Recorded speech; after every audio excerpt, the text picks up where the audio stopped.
Nobody knows what rock bottom truly is until they've hit it. Being abruptly fired from a job you've worked at for the past 10 years, and then catching your girl cheating on you with your replacement really makes a man think. Hell, my student loans aren't even paid off yet. What a shit show this life is. After a rather boozy night that consisted of sending out about 4 dozen resumes and horrendously written cover letters, I passed out. When I woke up the next morning, I decided to at least try and make some money at home while waiting for an interview. At that moment, I thought that the best way to go about it was completing those internet surveys that yielded $5 Subway gift cards and other shit like that after about an hour of answering questions. I mean, I didn't have any other marketable skills that could have yielded immediate income. It was either that or wasting the day away playing computer games. At least I wouldn't have to pay for food. I did these surveys for about 5 hours before nearly passing out. It was way more excruciating than I'd originally anticipated. At the end of those 5 hours, I'd accumulated about $45 in cash and gift cards. $9 an hour. Not like I was making much more than that before. I was about to close my laptop up for the day and head to a bar in an attempt to drown out my melancholy when I first saw it. It shouldn't even have been noticeable, but for one reason or another, it was. At the bottom corner of the website that I was on existed a tiny, singular advertisement. Maybe it was the simplicity that got me. Plain black letters in a tacky font that read "Surveys for Cash" overlapped a completely white background. At least they were direct with the message. One more couldn't hurt, I thought. Might as well scrape together a little bit more booze money before heading out.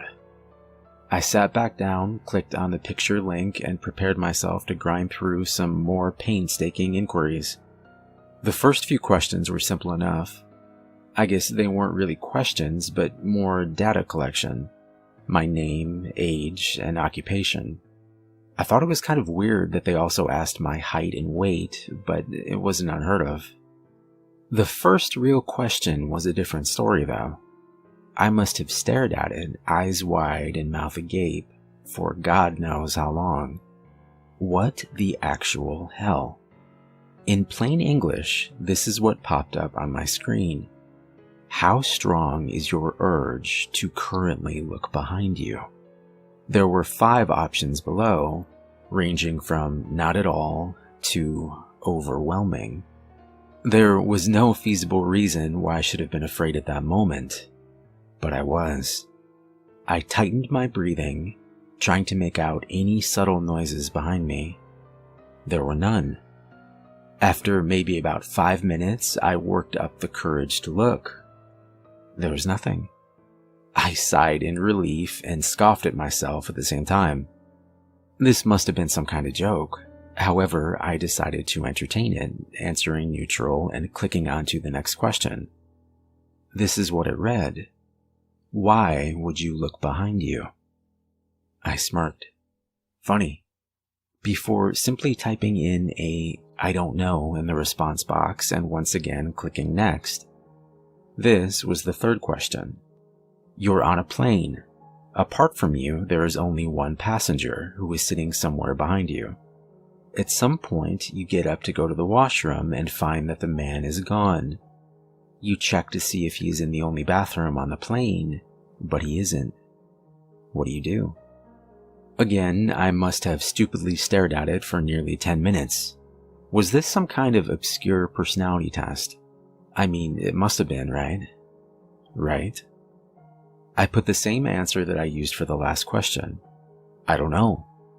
It was true. I didn't know. How was I supposed to answer this shit? I clicked next again, now more intrigued than anything. The fourth question went like this. You wake up in woods unfamiliar to you.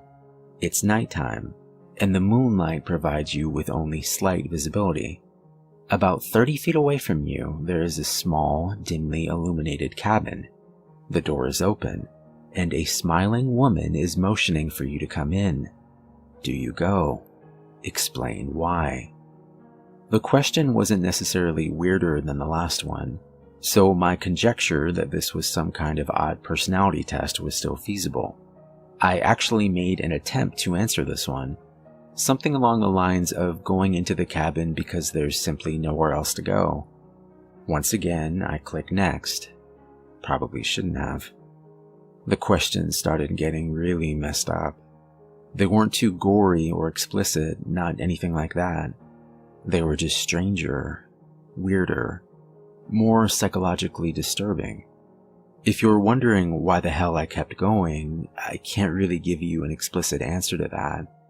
I just felt like I had to. It was an esoteric, creeping sensation that I can't quite explain away. But I could never shake it, so I just went on. Some of the questions that stood out were, suppose that you wake up one night to find an elevator in your house. During every midnight after that, it opens up for 5 minutes, revealing an exact copy of yourself that gets progressively more injured as time goes on. Do you keep living like this? Or do you enter the elevator once and end it all? And you're in a hotel room but are awoken by a rapid knocking at your window. You peek through the blinds, seeing what appears to be a man missing both his eyes. He puts his mouth to the glass and tells you to kill the woman in the bathroom immediately. Do you listen to him? This was one of my least favorites. You are watching home videos with your mother. One of the tapes include footage of her being murdered by a masked intruder. Your mother simply laughs at this footage without saying anything. In your opinion, is this a cause for concern? In addition to this insanity-inducing shit, there were some rather disconcerting events happening in real life as well. I received a knock at the door about 30 minutes in. I look through my peephole to find a guy standing there, frantically shaking his head and mouthing "no" while making direct eye contact with me. He looked terrified. Obviously, I didn't open up. I received about 10 phone calls from somebody named the Auditor on my caller ID. They left a message every time, but each one was just a recording that consisted of somebody saying numbers through heavy static. Actually, it sounded more like screaming now that I think about it. About an hour into this thing, I was on the verge of a mental breakdown. I was petrified of looking behind me, even though there was no indication that anything should have been there. I heard some soft scratching coming from my vent at one point. So I moved my couch under it. Eventually, I reached what appeared to be the end of the survey. However, it wasn't a question. It was simply a statement. Don't let them in. They're not to be trusted. Almost as if it were on cue, I heard more knocking at my door about 5 seconds after reading this. As slowly and silently as I could, I moved over and looked through the peephole once again. It was a different person than the one I'd seen earlier. She was a woman looking to be in her mid-20s. She was wearing a thick blazer despite it being around 90 Fahrenheit outside. She was also wearing sunglasses, so I could never tell where she was actually looking. She eventually took a piece of paper out of her pocket and slipped it under the door. I read the note. It's lying. Leave your apartment immediately. It's been about half an hour since. I can't bring myself to look at the computer screen nor at the woman outside. She's still there. I can see the shadows of her feet from underneath my door. I heard my bedroom window open a few minutes ago, but I've since jammed the door shut with a chair. I can hear some kind of distorted muttering coming from behind it now.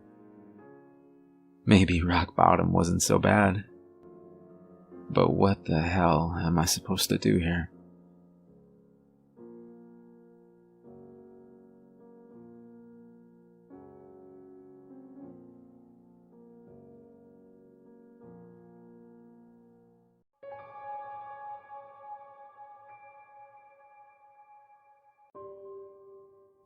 When I was 12, my grandmother came to live with us.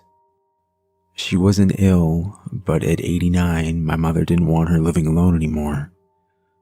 My mom worked, so she had a caretaker help during the day, and on Saturday afternoons, when my mom did her shopping, I would watch my grandma. She was a kind and cheerful lady, and she would often tell me stories about her childhood.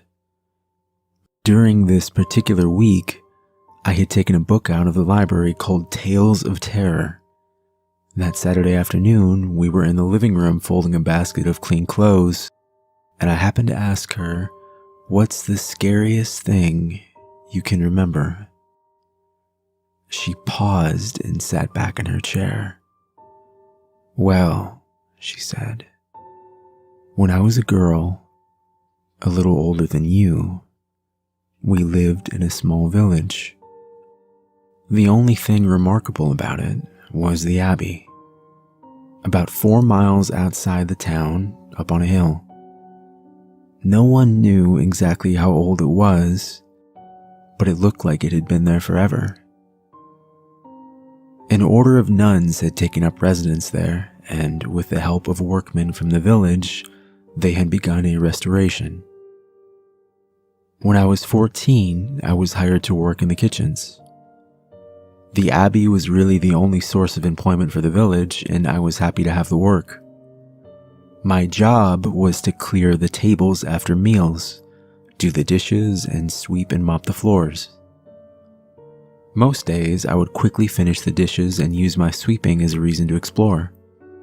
The massive stone entry opened onto what was called the Great Hall, with several large rooms off of each side. This section was in fairly good condition and used to greet important guests. The kitchens and sleeping quarters were on the right, and to the left was the chapel and a wide stone path that led to the oldest and most dilapidated section of the Abbey. This was, of course, the part that I was most curious about. As the weeks passed, I took notice that every day at noon, a large plate of food was prepared and taken out of the kitchen door, across the courtyard, and handed to the Mother Abbess. She, and only she, would carry the dish past the chapel and down the shaded path to the old part of the Abbey. She would return in 20 minutes or so, and then retire immediately to her room above the dining hall. The Mother Abbess was quite old and very strict, and I tried my best to keep out of her way. I would do my work and took pride in a job well done. Things went along this way until late September of my first year there. 2 of the nuns became ill, and then 2 became 4, and 4 became 6. It spread quickly, until the few left that were healthy spent their days taking care of the sick. I had been asked to clear the dishes and then head home until farther notice. They said they would send for me after the sickness had passed.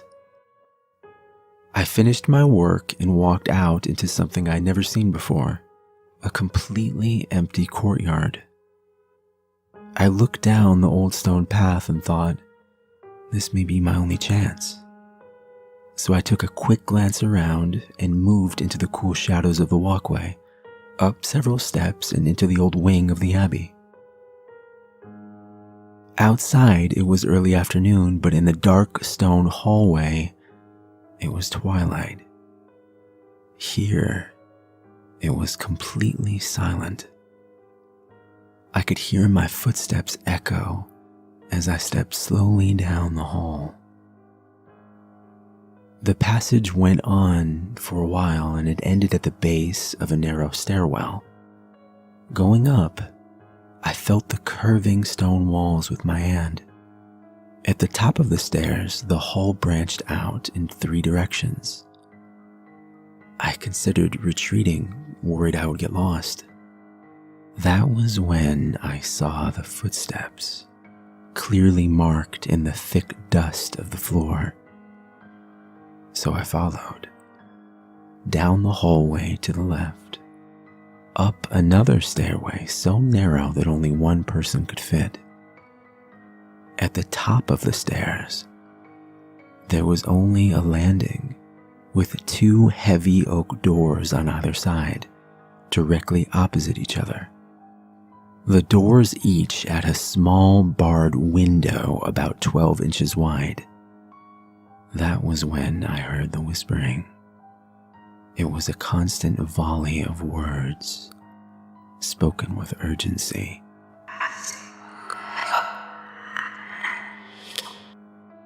I crept closer to the door to see if I could understand, but the words seemed to connect together, making some other language foreign to me. I don't know what possessed me, but I inched toward the bars. I had to see what was inside. Peeking through them, I saw only darkness. As my eyes adjusted, though, I saw the outline of a small figure. A woman. She was turned away from me. Her long hair was matted and unkempt, and she was whispering at a feverish pitch. It was then that something soft brushed against my ankle, and I fell back against the door with a scream. Something black jumped away from me. I saw that it was just the Abbey cat. He must have followed me from the kitchen looking for something to eat. Standing back up, I brushed the dust from my clothes, and then I noticed the whispering had stopped. I turned around slowly and saw her face was just inches from mine. Her eyes were solid white, and I was so close that I could see tiny red veins running through them. She must have been blind, but it wasn't just her eyes. Before I fainted, I saw that she was grinning at me, and I heard her whisper 3 words.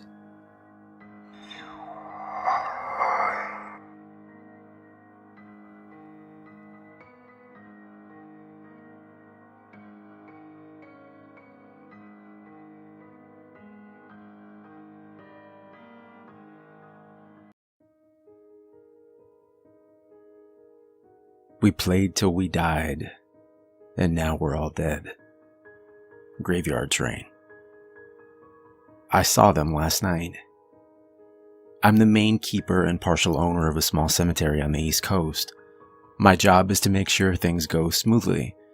I'm in charge of everything from burials and arrangements to maintaining the grounds and sometimes even sales, caskets and such. Although I am encouraged to upsell as much as possible, I never do. It doesn't seem right to try and get every last penny out of someone who has just lost a loved one. And after all, it's just a box. It being prettier than others isn't really of the utmost importance. Last time I checked, the dead don't care about fashion. I just hope they're staying dead. This week I drew the short straw and had to work the 9 p.m. to 6 a.m. shift. We usually have a security guard, but he had called in due to a family emergency. There had been some strange happenings occurring on site recently, and we all thought that a group of local kids might be vandalizing the property at night. I set up in our main office, which was located in the dead center of our 40.6 acres of property. There was an old VCR in the lounge that had been there for years, and when I pressed play, I was surprised to see Abbott and Costello meet Frankenstein in old-fashioned lettering. Frankenstein was just about to grab the main character when I heard what sounded like a small explosion outside. And then another, and another. Grabbing my flashlight, I wondered if the local kids had broken in and set off some unused fireworks from the 4th of July. The idea of calling the cops immediately passed through my mind, but I thought better of it. It was probably just some kids after all. If they didn't know anyone was there besides them, perhaps I could even give them a scare. Liking that idea, I shut the flashlight off and crept out the back entrance. Quickly running across to the edge of the cemetery, my body was now concealed in thick shadows as I made my way closer to the explosions. There was a 4th and then 5th boom, and then silence. Suddenly, I saw the outline of 5 figures standing together around the water of a large pond we maintain. Gotcha, I thought, a wide smile spreading across my face. Thinking over the best way to scare them off, I decided on the old police routine. Running over behind the largest gravestone in sight, I slid down and realized I was now only 20 or so feet away. I was filled with a mixture of excitement and nervousness, and for a moment I thought better of the whole plan, but excitement won out. "Freeze, you sons of bitches! It's the police!" I yelled, running out towards them and making as much noise as possible. Now, the thought had never occurred to me that they might actually freeze, and as I made my way closer, fear took over. The 5 figures hadn't even flinched at my screaming. In fact, they weren't moving at all. My running slowed to a crawl as I now stood only 6 or 7 feet away. A few moments of silence passed by, and still the figures didn't move. I took 1 step closer and turned on my flashlight. It flickered for a moment and then held heavy on the backs of 5 individuals. And then it hit me. They weren't kids, they were adults, and they were all dressed as they had been buried. I even recognized some of them. There was a tall man of 50 that had suffered a heart attack just days ago, and there was a woman standing at the edge that had been 93 years old. I remembered because the obituary had said she had died the very day of her birthday. Fear was indeed taking over now, and I forced myself to say the only thing that would pop into my head. "Hello?" I called out tentatively. They showed no sign of having noticed me and only stood together staring into the dark water of the pond. I ran back into the office and called 911. Even in my shocked state, I was aware enough to realize that explaining that the dead had risen from their graves probably wouldn't be the best idea. I told the operator that a few adults had broken into the cemetery. Within 15 minutes, a single police car arrived and 2 young men stepped out of the vehicle. They drove around for a short while and then walked the rest of the hills on foot, finding nothing, of course. When they arrived back at the main office, they explained that there was no trace of anyone. They did, however, admit to seeing more than 1 trail of dirt leading down to the pond. The next morning, I started to tell the other workers about what I had seen, and then thought better of it. Seeing 5 recently dead figures staring at their reflection in the middle of the night? I'll keep that to myself. I've thought of something better. I work the night shift again tonight. I'm going to grab a shovel and see for myself if those 5 are still where they should be.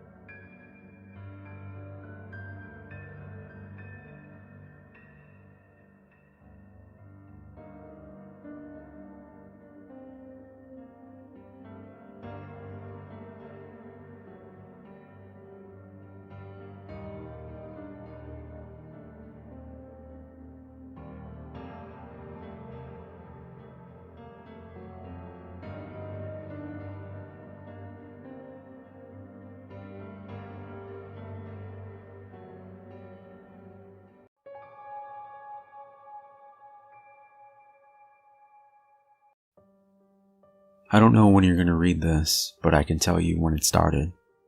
I was out for a walk alone in the woods when the entity came for me. It was beyond a blur. It was, for lack of a better term, absence of meaning. Where it hid, there were no trees. Where it crept closer, there was no grass. Through the arc it leapt at me. There was no breeze of motion. There was no air at all. As it struck, I felt the distinct sensation of claws puncturing me somewhere unseen, somewhere I'd never felt before. My hands and arms and legs seemed fine, and I wasn't bleeding, but I knew I'd been injured somehow. As I fearfully ran back home, I could tell that I was less. I was vaguely tired, and it was hard to focus at times. The solution at that early stage was easy. A big cup of coffee helped me feel normal again. For a while, that subtle drain on my spirit became lost in the ebb and flow of caffeine in my system. You could say my life began that week, actually, because that was when I met Mar. She and I got along great, though to be honest, I'm pretty sure I fell in love with her over the phone before we even met. It was almost as if the strong emotions of that first week made the entity fight back. It was still with me, latched on to some invisible part of my being. The first few incidents were minor, and I hardly worried about them. The color of a neighbor's car changed from dark blue to black one morning, and I stared at it before shaking my head and shrugging off the difference. 2 days later, at work, a coworker's name changed from Fred to Dan. I carefully asked around, but everyone said his name had always been Dan. I figured I'd just been mistaken. Then, as ridiculous as this sounds, I was peeing in my bathroom at home when I suddenly found myself on a random street. I was still in my pajamas, pants down, and urinating, but now in full view of a dozen people at a bus stop. Horrified, I pulled up my clothes and ran before someone called the cops. I did manage to get home, but the experience forced me to admit that I was still in danger. The entity was doing something to me, and I didn't understand how to fight back. Mar showed up that evening, but she had her own key. "Hey," I asked her with confusion, "how'd you get a key?" She just laughed. "You cute. Are you sure you're okay with this?" She opened a door and entered a room full of boxes. I know living together is a big step, especially when we've only been dating 3 months. Living together? I'd literally just met her the week before.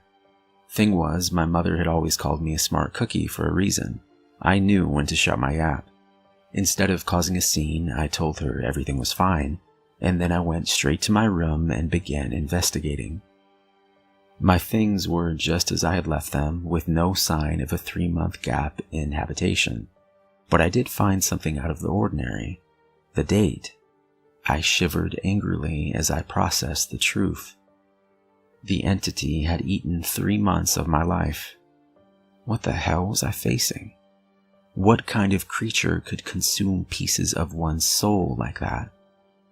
I'd missed the most exciting part of a new relationship, and I would never understand any shared stories or in-jokes from that period. Something absurdly precious had been taken from me, and I was furious.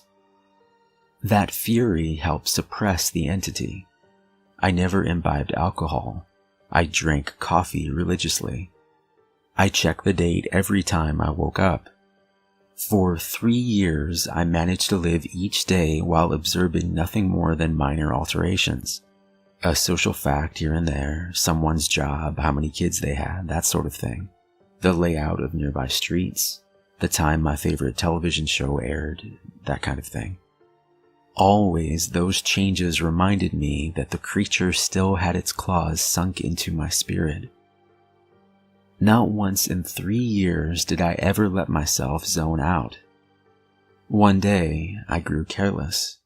I let myself get really into the season finale of my favorite show. It was gripping, a fantastic story. Right at the height of the action, a young boy came up to my lounger and shook my hand. Surprised, I asked, "Who are you? How'd you get in here?" He laughed and smiled brightly. "Silly daddy." My heart sank in my chest. I knew immediately what had happened.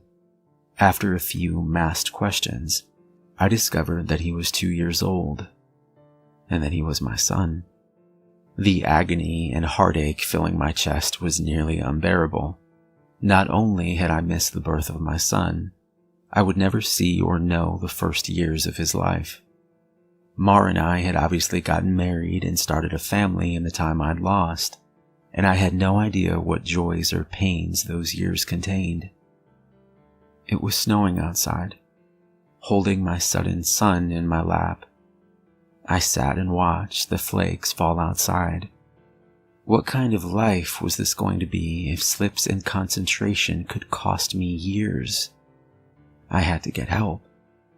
The church had no idea what to do.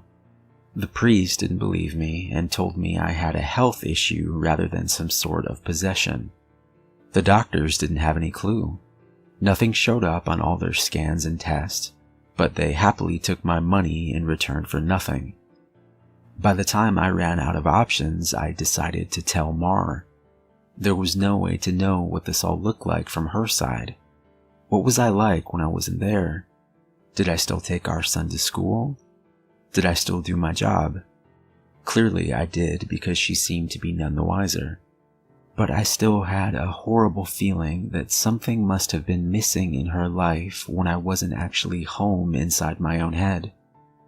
But the night I set up a nice dinner in preparation, she arrived not by unlocking the door, but by knocking on it. I answered and found that she was in a nice dress. She was happily surprised by the settings on the table. A fancy dinner for a second date? I knew you were sweet on me. Thank the Lord I knew when to keep my mouth shut. If I'd gone on about being married and having a son, she might have run for the hills. Instead, I took her coat and sat down for our second date. Through carefully crafted questions, I managed to deduce the truth. This really was our second date. She saw relief and happiness in me, but interpreted that as dating jitters. I was just excited to realize that the entity wasn't necessarily eating whole portions of my life. The symptoms, as I was beginning to understand them, were more like the consequences of a shattered soul. The creature had wounded me, broken me into pieces. Perhaps I was to live my life out of order, but at least I would actually get to live it. And so it went for a few years from my perspective. While minor changes in politics or geography would happen daily, major shifts in my mental location only happened every couple months. When I found myself in a new place and time in my life, I just shut up and listened, making sure to get the lay of the land before doing anything to avoid making mistakes. On the farthest flung leap yet, I met my 6-year-old grandson, and I asked him what he wanted to be when he grew up. He said, writer. I told him that was a fine idea. Then I was back in month 2 of my relationship with Mar, and I had the best night with her on the riverfront. When I say the best, I mean the best. Knowing how special she would become to me, I asked her to move in. I got to live through what I'd missed the first go-around, and I came to understand that I was never mentally absent. I would always be there, eventually. When we were moving her boxes in, she stopped for a moment and said she marveled at my great love, as if I'd known her for a lifetime and never once doubted she was the one. That was the first time I truly laughed freely and wholeheartedly since the entity had wounded me. She was right about my love for her, but for exactly the reason she'd considered a silly romantic analogy. I had known her my whole life, and I'd come to terms with my situation and found peace with it. It wasn't so bad to have sneak peeks at all the best parts ahead. But of course I wouldn't be writing this if it hadn't gotten worse. The entity was still with me. It had not wounded me and departed like I'd wanted to believe. The closest I can describe my growing understanding was that the creature was burrowing deeper into my psyche, fracturing it into smaller pieces. Instead of months between major shifts, I began having only weeks. Once I noticed that trend, I feared my ultimate fate would be to jump between times in my life heartbeat by heartbeat, forever confused, forever lost. Only an instant in each time meant I would never be able to speak with anyone else, never be able to hold a conversation, never express or receive love. As the true depth of that fear came upon me, I sat in an older version of me and watched the snow falling outside. That was the one constant in my life. The weather didn't care who I was or what pains I had to face. Nature was always there. The falling snow was always like a little hook that kept me in a place. The pure emotional peace it brought me was like a panacea on my mental wounds, and I'd never yet shifted while watching the pattern of falling white and thinking of the times I'd gone sledding or built a snow fort as a child. A teenager touched my arm. "Grandpa?" "Huh?" He'd startled me out of my thoughts, so I was less careful than usual. "Who are you?" He half grinned, as if not sure whether I was joking. Handing me a stack of papers, he said, "It's my first attempt at a novel. Would you read it and tell me what you think?" Of course. Pursuing that dream of being a writer, I see. He burned bright red. Trying to, anyway. "All right, run off. I'll read this right now." The words were blurry, and annoyed I looked for glasses I probably had for reading. Being old was terrible, and I wanted to leap back into a younger year, but not before I read his book. I found my glasses in a sweater pocket and began leafing through. Mar puttered in and out of the living room, still beautiful, but I had to focus. I didn't know how much time I would have there.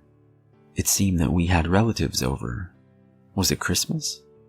A pair of adults and a couple kids I didn't recognize tromped through the hallway, and I saw my son, now adult, walk by with his wife on the way out the door.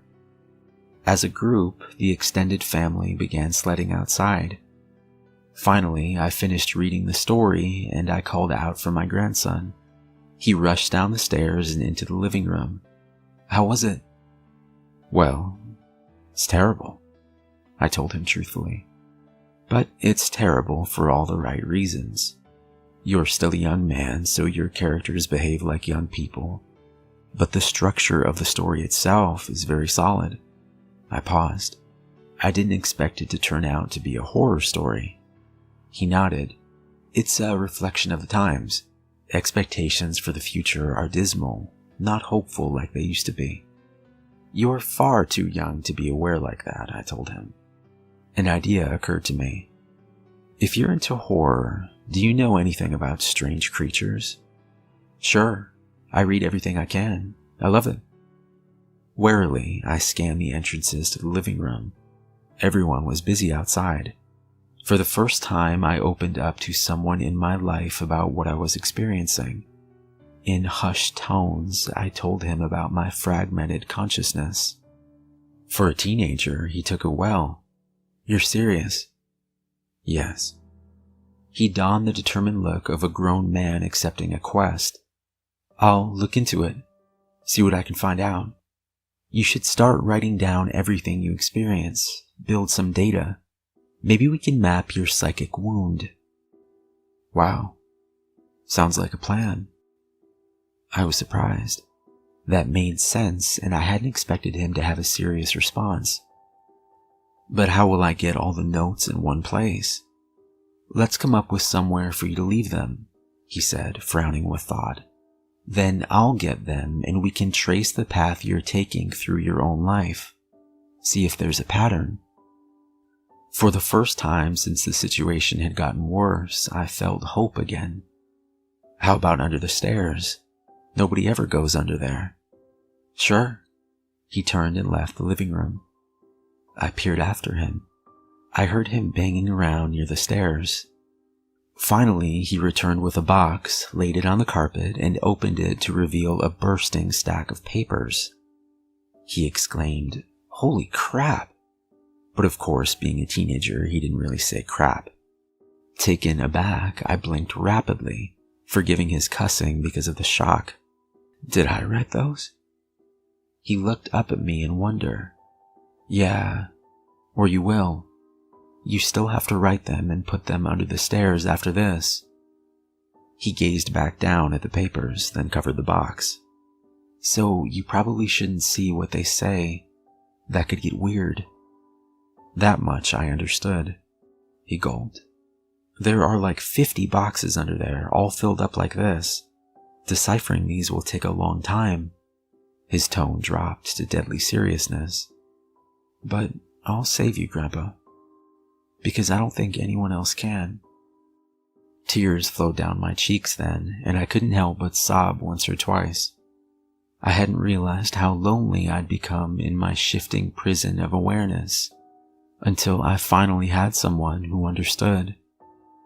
Thank you. Thank you so much. And then I was young again, and at work on a random Tuesday. Once the sadness and relief faded, anger and determination replaced them. After I finished my work, I grabbed some paper and began writing. While the weeks shifted around me, while those weeks became days and then hours, I wrote every single spare moment about when and where I thought I was. I put them under the stairs out of order. My first box was actually the 13th, and my last box was the 1st. Once I had over 50 boxes written from my perspective, and once my shifting became a matter of minutes, I knew it was up to my grandson to take it from there. I put my head down and stopped looking. I couldn't stand the river of changing awareness any longer. Names and places and dates and jobs and colors and people were all wrong and different. I'd never been older. I sat watching the snow fall. A man of at least 30 that I vaguely recognized entered the room. Come on, I think I finally figured it out. I was so frail that moving was painful. Are you him? Are you my grandson? Yes. He took me to a room filled with strange equipment and sat me in a rubber chair facing a large mirror twice the height of a man. The pattern finally revealed itself. How long have you worked on this? I asked him, aghast. Tell me you didn't miss your life like I'm missing mine. His expression was both stone cold and furiously resolute. It'll be worth it. He brought 2 thin metal rods close to my arm and then nodded at the mirror. Look, this shock is carefully calibrated. The electric zap from his device was startling but not painful. In the mirror, I saw a rapid arcing light silhouette appear above my head and shoulder. The electricity moved through the creature like a wave, briefly revealing the terrible nature of what was happening to me. A bulging leech-like mouth was wrapped around the back of my head, coming down to my eyebrows and touching each ear, and its slug-like body ran over my shoulder and into my very soul. It was a parasite, and it was feeding on my mind. My now adult grandson held my hand as I took in the horror. After a moment, he asked, "Removing it is going to hurt very badly. Are you up for this?" Fearful, I asked, "Is Mar here?" His face softened. No, not for a few years now. I could tell from his reaction what had happened, but I didn't want it to be true. How? We have this conversation a lot, he responded. Are you sure you want to know? It never makes you feel better. Tears brimmed in my eyes. Then I don't care if it hurts or if I die. I don't want to stay in a time when she's not alive. He made a sympathetic noise of understanding and then returned to his machines to hook several wires, diodes, and other bits of technology to my limbs and forehead. While he did so, he talked. I've worked for 2 decades to figure this out, and I've had a ton of help from other researchers of the occult. This parasite doesn't technically exist in our plane. It's one of the lesser spawns, and it feeds on the plexus of mind, soul, and quantum consciousness and reality. When details like names and colors of objects changed, you weren't going crazy. The web of your existence was merely losing strands as the creature ate its way through you. I didn't fully understand. I looked up in confusion as he placed a circlet of electronics like a crown on my head, in exact line with where the parasite's mouth had ringed me. He paused his work and grew pale. I forgot that you wouldn't know. You're lucky, believe me. After a deep breath, he began moving again and placed his fingers near a few stitches. Ready? Ready? This is carefully tuned to make your nervous system extremely unappetizing to the parasite, but it's basically electroshock therapy. I could still see Mars smile. I'd just been with her moments ago. Do it. The click of a switch echoed in my ears, and I almost laughed at how mild the electricity was. It didn't feel like anything, at least at first. Then I saw the mirror shaking, and my body within that image convulsing. Oh no, it did hurt. Nothing had ever been more painful. It was just so excruciating that my mind hadn't been able to immediately process it. As my vision shook and fire burned in every nerve in my body, I could see the reflected, trembling light silhouette of the parasite on my head as it writhed in agony equal to mine. It had claws, 6 clawed lizard-like limbs under its leech-like body, and it cut into me in an attempt to stay latched on. The electricity made my memories flare. Mars' smile was foremost, lit brightly in front of a warm fire as the snow fell past the window behind her. The edges of that memory began lighting up, and I realized that my life was one continuous stretch of experience. It was only the awareness of it that had been fragmented by the feasting evil on my back. I'd never managed to be there for the birth of my son. I'd jumped around it a dozen times, but never actually lived it. For the first time, I got to hold Mars' hand and be there for her. No. That moment had shifted seamlessly into holding her hand as she lay in a hospital bed for a very different reason. Not this. God, why? It was so merciless to make me remember this. I broke down in tears as nurses rushed into the room. I didn't want to know. I didn't want to experience it. I'd seen all the good parts, but I hadn't wanted the worst part. The inevitable end that all would one day face. It wasn't worth it. It was tainted. All that joy was given back 10,000-fold as pain. The fire in my body and in my brain surged to sheer white torture, and I screamed. My scream faded into a surprised shout as the machines and electricity and chair faded away. Snow was no longer falling around my life. I was out in the woods on a bright summer day. Oh God. I turned to see the creature approaching me. It was the same absence of meaning, the same blank on reality. It crept forward, just like before. But this time, it hissed and turned away. I stood, astounded at being young again and freed from the parasite. My grandson had actually done it. He'd made me an unappetizing meal, so the predator of mind and soul had moved on in search of a different snack. I returned home in a daze. And while I was sitting there processing all that had happened, the phone rang. I looked at it in awe and sadness. I knew who it was. It was Marjorie, calling for the first time for some trivial reason she'd admit 30 years later was made up just to talk to me. But all I could see was her lying in that hospital bed dying. It was going to end in unspeakable pain and loneliness. I would become an old man, left to sit by myself in an empty house, his soulmate gone long before him. At the end of it all, the only thing I would have, sitting and watching the falling snow. But now, thanks to my grandson, I would also have my memories. It would be a wild ride.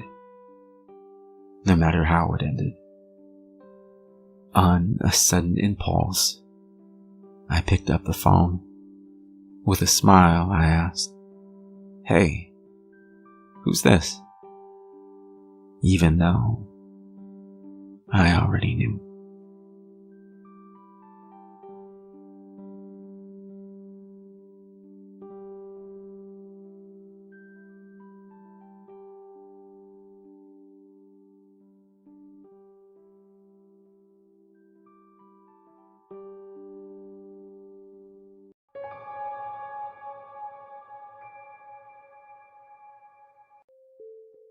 Rumors were rife about the alleyway behind the tavern. It was haunted, folks said. Haunted by the ghost of a young girl who had been found murdered in that passage. People avoided the small street after dark, for the spirit was said to be a vengeful one. Of course, no one could name anyone whom the ghost had actually killed, but the tales were enough to keep people away from the alley at night.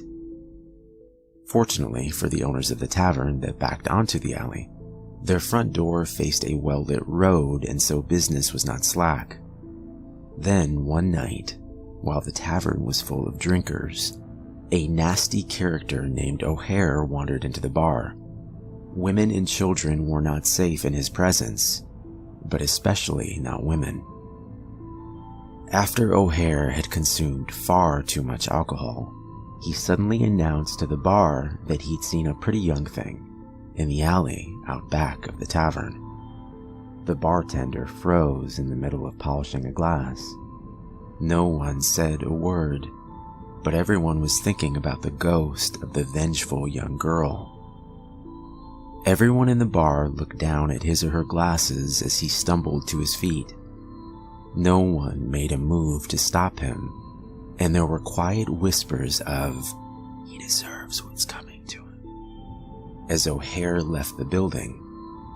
It's just too bad that there isn't really a ghost, thought the bartender, setting down the shining glass and picking up another one to polish. O'Hare sorely needed a lesson in human kindness and respect for others. It was at that moment a horrible scream came from the alley. Everyone in the tavern looked up in shock and fear. Had there really been a ghost out there? Or was O'Hare up to his old tricks and now accosting another woman? The men leapt to their feet and raced to the back door of the tavern. Pouring out into the street, they were met by an unnatural cold, and their eyes were dazzled by a blaze of light. The bartender thrust his way to the front of the crowd and saw the body of O'Hare lying in a pool of bright white light. His throat had been torn to pieces, and blood was spilling out in gushes. Above him hovered the semi-transparent figure of a young girl, her eyes gleaming with red fire, her mouth covered with blood. She glared down at O'Hare and then turned to look at the crowd.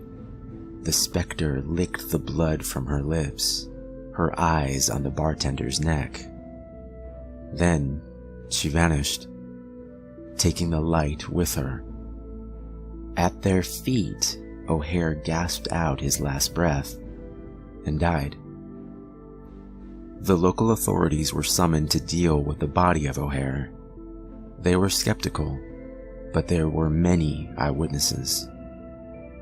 The bartender resigned his position the next morning and took a job across town. The memory of the ghost's hungry stare at his neck, prompting him to look elsewhere for employment.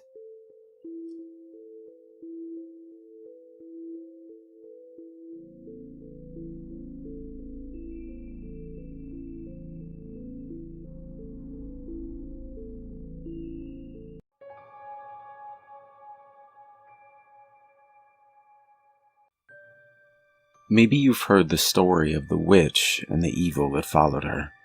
Legend says that from 1817 to 1821, a family came under attack by a clairvoyant entity that could affect the environment and even shapeshift. While some of that is true, it's far more simple than you think. Sometimes words are chosen because they convey a truth. Sometimes that truth is obvious. Though I am now an old man, my body riddled with cancer, I wanted to warn you of what happened so many years ago. In the 1950s, my family relocated to an old 2-story brick home in New England. The 5 of us arrived late in the evening, and my 2 sisters and I stared out into the dark water behind our home. What's more, when we stepped into our bedroom, we found that our 3 beds pointed out towards the ocean. It was also strange. My parents had little money, but were able to purchase the home for far less than what they had paid for a small apartment in Ohio. As my mother entered the bedroom behind us, her surprise was real as well. "I didn't realize the home would be furnished. What lovely little beds," she said. She tucked us into our 3 beds overlooking the ocean, kissed us on our foreheads, and shut the door quietly. We immediately sat up and looked out into the ocean. "Think we'll see a shark?" Sarah asked. "Course we will. It's the ocean," I replied confidently. My 2 younger sisters smiled, looking over at me in wonder. They always thought I would protect them. But I couldn't stop what was coming, and none of us were ready for what happened next. That night, we fell asleep easily from the long journey until we heard the noise. The soft ding of a bell awoke us from our slumber. "Did you hear that, John?" Emma asked quietly. "Yes." Gazing down at the black water, we were lost for words. There was a luminescent figure which appeared to stand on the surface of the water. As our eyes adjusted together, we saw that it was a woman. She was smiling warmly, and as she drifted closer, we realized that the sound we had heard was from a bell she was holding. Her graceful hand moved in the wind, and I heard the noise again. She floated even closer, her eyes now locked hypnotically with my sister Sarah. And then she was gone. I didn't have a chance to wake my parents because the next thing I knew, I was in a deep sleep. Upon awaking, I was greeted to the somber eyes of my father staring down at me. My parents had awoken in the morning to find Sarah missing. Searching everywhere, they had finally spotted her body drifting lifeless at the edge of the ocean. The next few days, I tried to tell my mother and father about what the 3 of us had seen that night, but they wouldn't have it. They were inconsolable at the loss of their daughter and had no patience for the fairy tale Emma and I had created. Sarah was buried 3 days later, but it wouldn't be the last time I saw her. The night after her funeral, Emma and I awoke to the same sound. We shot up in bed and stared down into the deep waters. "John, did you—" My sister was interrupted by the second recurring noise piercing the air. I like to think that I would have had the sense to warn her to cover her ears, if not for what happened next. The eyes of my dead sister Sarah looked into mine. The beautiful figure of the woman was not alone this time. The small shape of my sister floated next to her, the 2 of them holding hands and smiling up at us innocently. Before I could react, I heard the noise for a 3rd time. I fell into a deep sleep. When I awoke in the morning, it was to my mother screaming, "Where's your sister? Where is she?" They found Emma's body 2 hours later a mile out into the ocean. She was floating face down in the Atlantic. The loss of their 2nd child was more than enough for my parents. Though we weren't able to leave the house for a week's time, my mother and father now ordered me to stay in their room every evening. Their window faced the street and didn't look out into the water. Late that night, I awoke in my parents' room to the faint sound of a bell. In a panic, I covered my ears tightly and remained that way until dawn. We left the house 1 week later. I've never gone back.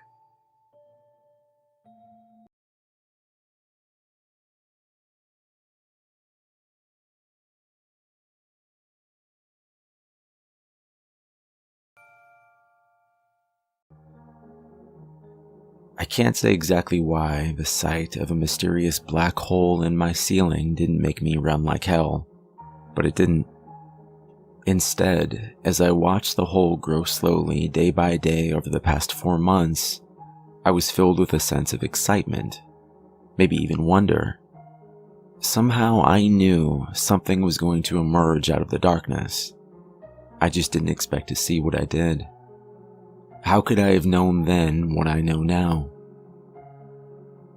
4 months ago in May, I saw it for the first time. That evening, I was unable to sleep, powering up my tablet to kill some time by reading a collection of Stephen King's short stories called Night Shift. If you've never read One for the Road, you're missing out. It's maybe my favorite short story of all time, and was a most frightening introduction to vampires as a child. I had just gotten to the part where the 2 old men see their first vampire, a beautiful dark-haired woman, when I noticed the room had gotten colder. Much colder. It was May in San Francisco, yet I could see my breath upon each exhalation. It seemed like it was 20 degrees, but how was that possible? Getting up to check the thermostat and possibly call the landlord, I happened to look up at just the right time. There was a black spot on the ceiling. It couldn't have been more than 1 inch in diameter, and that first night I decided it was a spot of dirt or mold that I'd never seen before. Telling myself I would grab a ladder and clean it in the morning, I clicked on the heat setting on the old thermostat and went back to bed. I forgot about it the next day, working a double at the restaurant and coming home after midnight. When I arrived back and plopped down in bed, that same hole stood out, but this time it seemed bigger. Maybe 2 or 3 inches now. Over the next few months, I witnessed as the hole grew slightly larger each day. Sometimes it would grow by 1 inch or 2. Sometimes it would only be 1 millimeter. But the one constant was that it would grow. It would always grow. How could I be sure, you might be thinking? Well, the 3rd evening it came into view, I finally grabbed a ladder and measured it for myself. I was careful not to touch it, the temperature getting so much colder as I approached that I figured my hand might freeze completely upon coming in contact. Or something worse. I can't say why I never told anyone about it, or why I didn't run like hell. Maybe I just didn't want some group of scientists claiming it for themselves, you know? At that point in my life, I didn't have much to show for myself, and this was the one thing that felt like it was mine. Maybe this would be one of the greatest discoveries of all time, and I wanted to be the first one to find out what was inside. Last night, I finally got my wish. The room seemed colder than normal, confirmed upon checking the thermostat and finding it was well below 0. I watched as the hole flexed and bent, and something began to pull its way out of the darkness. First, there was a small shape about the size of a finger. Then, something like a hand emerged, dripping a steady plop of what looked like blood down from the ceiling and onto the icy wooden floor. I held my breath and watched as a dark figure stained and covered with blood pulled its way out of the hole and fell down onto the floor in front of my bed. Maybe I imagined the bright red blood steaming up from its shape and becoming a thin mist, but the thing did seem to be almost burning as it lay there on the thick blue rug at the center of my room. A few minutes went by, and time seemed to help the creature calm its breathing back down to a slower rate. A stronger wave of horror fell over me then, as I watched the thing slowly raise its level and stand, seeming to examine the bedroom around it as it walked awkwardly from corner to corner. I was trying to decide if I should run like hell or try to speak with it, when it seemed to notice me for the first time. "Hello?" I said nervously. Blood dripped off the creature and onto the floor. as it finally took a step towards my bed. "Help me," the figure whispered, a weakness and fear even greater than my own emanating from its lips. "Help me, Mark," it continued. "How do you know my name?" It almost seemed to grow tired then, and I watched in a mix of horror and confusion as it walked slowly into my bathroom. There was a click as the shower door closed, and then the soft squeaking of the steel shower handle, followed by a steady downfall of water. My legs dangled off the bed as I thought about a whole slew of options, from calling the police, to calling NASA, to just running like hell. But I didn't, choosing instead to stay and wait. Until 15 minutes later, the handle squeaked off, and the door opened slowly. "Close," the thing said weakly. I did as it asked, rushing towards my closet and grabbing the first thing I saw, a black sweater and pair of worn blue jeans. Reaching my arm around the corner of the bathroom door, I half expected to be bitten or something worse, but none of that happened. "Thank you," the voice said as it took the clothes from my hands. You're welcome," I managed to reply, walking over to the kitchen table and sitting down. What else could I do? I grabbed 2 beers and waited. Not long after, the dark shape of what I assume was its head peeked around the corner and stared at me from the bedroom, now wearing the fresh clothes I had given it. The shower had been successful, and the red blood I assume that had covered the creature was now most certainly covering my shower walls and bathroom floor. I shuddered at the thought. "Don't worry, I cleaned it," the voice said, sitting down across from me at the kitchen table. "I remember this," it said. And then the scream started, the thing falling to the floor and clutching its head tightly. "It never stops.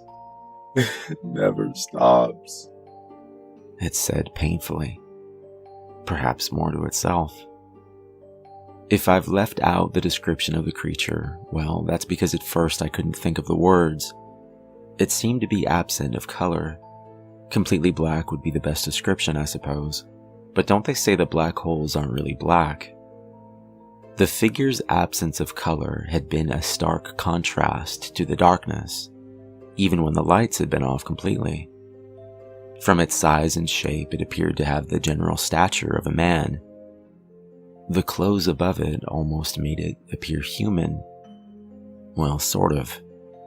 The clothes I had given it were puffed up as if a man was inside of them. But upon a closer look, they were filled with darkness. After a few moments, the thing stood back up in front of the kitchen table. It had no eyes that I could tell, but I knew it was examining me nonetheless. "It took me so long to escape," the voice said. To escape from where? The thing made up of nothingness shifted across from me, perhaps turning its head. "The darkness."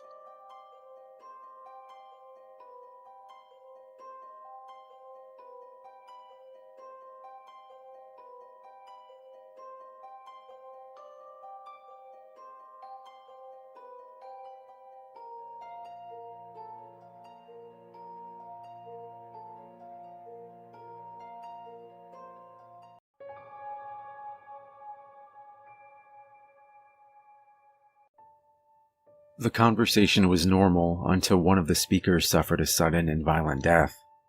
It began when a young, fresh-faced youth with an old-fashioned camera draped around his neck approached a young woman sitting on a park bench. "Excuse me, miss?" he began tentatively. She looked up from her phone and brushed a lock of blonde hair out of her green eyes. "Yes?" she said, masking her mild annoyance with a smile. "I'm doing a photography project for my school," he said, "and I was wondering if I could photograph you." "Oh," she said. The request seemed to puzzle yet flatter her. She thought for a moment and then said, "Sure." "Great," said the young man, smiling. "Over there by that tree would be best."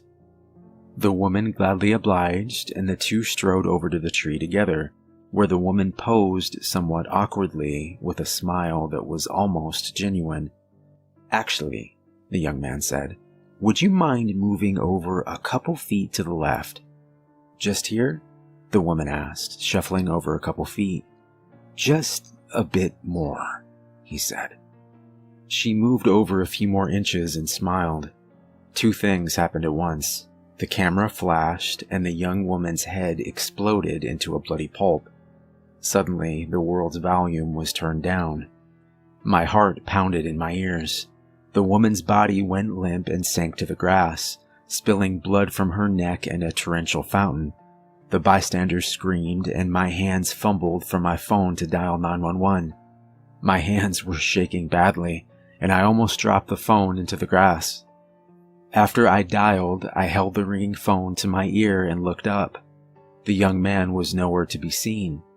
I wondered where he had gone, but the thought was driven from my head as a 911 operator picked up. "911, said the woman's voice. "What is your emergency?" But I couldn't answer. Something was severely wrong with me. There didn't seem to be enough air in my lungs, and my hands started to feel cold and numb. I was dizzy now. The world spun, and the ground rose up to meet my face, smashing my nose painfully. My vision began to swim in darkness, and then there was nothing. When the EMTs revived me, the woman's body had already been packed into the ambulance and taken away, though the blood stain remained, a dark stain of brown against the green of the grass.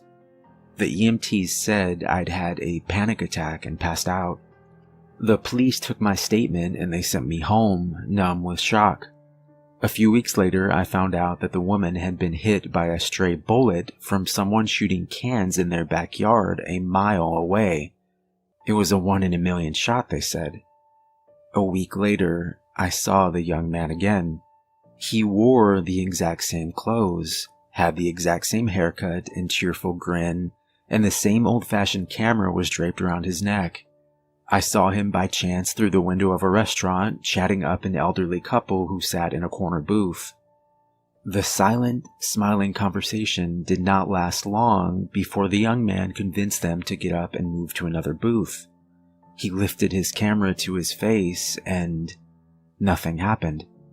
The old woman smiled and cocked her head to the side as if she was asking him something. He smiled back and raised a finger before lifting the camera to his face again. There was a sound like roaring thunder, and the wall of the restaurant exploded into dust and debris. A truck had crashed through the wall and demolished the old couple's booth. The young man stood there as if nothing had happened. He raised the camera to his face, took one more picture, and then turned to leave. He pushed the door to the restaurant open and walked out. He stopped and scanned the street. His gaze halted on me. The screaming and the chaos faded into silence as his preternaturally blue eyes bore into mine, turning my insides to ice. And then, in a moment, he was gone. It was as if he had vanished into thin air. I hoped after that to never see him again, but fate did not care much about my hopes. It never does. I was having dinner with my wife and 5-year-old daughter, Sarah, and the air was filled with laughter and the smell of my wife's baked pork chops and creamed mushrooms. Sarah was telling us a story about a strange man she'd met by the school who had offered to take her picture. She said he had a strange smile and a really old camera like she had never seen before. My heart sat up and began to beat against the inside of my chest. Trying to maintain the illusion of calm, I set my fork down gently on my plate, and I told her that if she ever saw that man again, she was to run, and that she absolutely, under no circumstances, was she allowed to let him take her picture. "But he did take my picture, Dad," said Sarah. "He wouldn't let me see it, but he said he'd come show me when it was ready in a week." "What?" I gasped. My voice was hoarse and small. My wife was looking between my Sarah and I with a look of concerned confusion. Sarah seemed to sense that something was wrong, and her chin began to quiver. "Nothing's wrong, honey," I said. "Everything is going to be okay." The lie struggled out of my throat, and the guilt of it seized my heart and squeezed it tight. Sarah's eyes were watery, but she continued what she was saying. "He said something else too, Dad," she said uncertainly. "He said it was very important." "Yes?"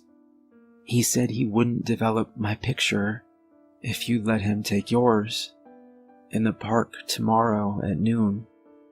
A wave of relief intermingled with sadness washed over me, and a tension I hadn't even noticed dissolved from my shoulders. I could feel the tears starting out in my eyes as I kissed my daughter's head, taking in a huge whiff of her scent, that scent of pure youth that makes the old feel young again. I kissed my wife hard on the lips, savoring the taste, half lipstick and half the pork chops she had just eaten. "I love you, Janine," I said. "And I love you too, Sarah." They looked at me uncomprehendingly, concerned as if I had lost my mind. I've always loved my family more than life itself, and tomorrow at noon, I guess I will have to prove it. Perhaps I can get the better of the stranger, perhaps not. Wish me luck.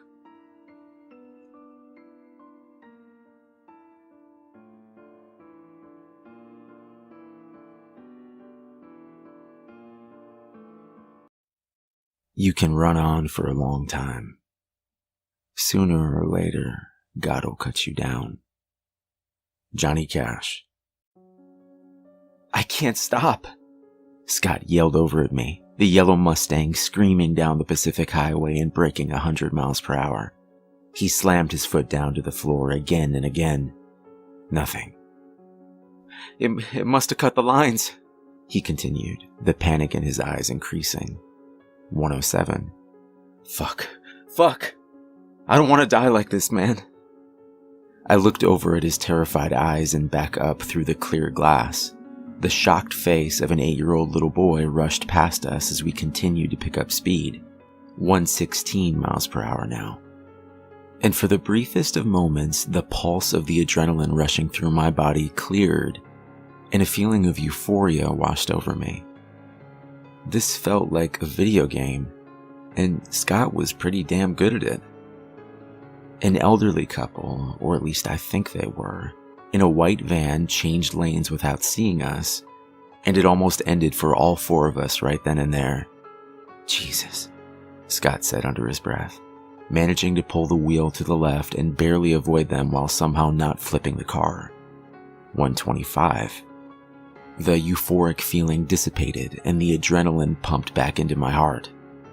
Watching Scott swerve and miraculously avoid every obstacle thrown at him, I couldn't help but feel admiration for my friend. There was an icy focus to his eyes now, and he wasn't about to give up. Despite everything that had happened, there would be no surrender. Not yet, at least. "Hold on," he said, turning the wheel abruptly to the right and speeding up the runaway truck ramp. 118 miles per hour. I think we're slowing down." 95. "Yeah, I think so too," I replied, taking a deep breath. 60. 30. The Mustang rolled to a halt as we breathed a collective sigh and exchanged a look of relief. I put my hand on his shoulder. "Good thinking." "We got lucky again, man," he replied, the terror never leaving his eyes as he stared over at me. He fought back tears and continued, "I can't keep this up forever." And he was right. He couldn't. The brake lines being cut was just the latest incident since he had seen the film only a short time ago. There had been the house fire. Scott had barely gotten out alive, just happening to wake up at 3 o'clock in the morning for a glass of water. After 911 had been called and the house had been evaluated, The authorities determined it to be caused by faulty wiring and nothing more. He knew better. There was the near electrocution, the jack stand for his car almost crushing him, and the wolves. I'd rather not speak about that one. What should we do? Scott asked me, the adrenaline dying and a blank stare falling across his face as he gazed out of the car window and up into the thick green trees and surrounding hills. I took a moment to gather my thoughts, and then finally replied, "We persist."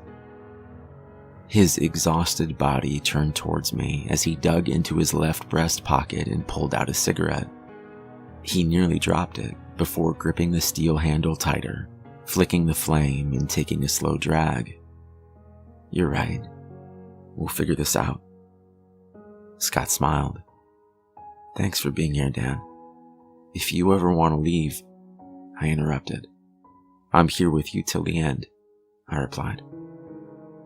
He nodded, and then he held his hands around his throat, first puzzled and then terrified. I can't breathe. Help me. Help me. His eyes glazed over and he went unconscious. I put my ear against his chest and listened to his respirations, shallow yet still there. His pulse was thready and quickening, yet it continued, and as his breathing slowed, I saw the red flashing lights of an ambulance speeding up the ramp behind us. Someone must have dialed 911. You've got to be kidding me. As a man and woman quickly got out of the ambulance and ran over to us, I readied myself and then exited the car. "Help my friend." Scott had been having a terrible time the past few years. His father had died of cancer. He had lost each job he had fought so hard for, and his girlfriend even left him after he had proposed.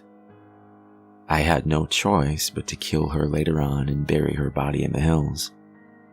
I told Scott that she was trouble from the start.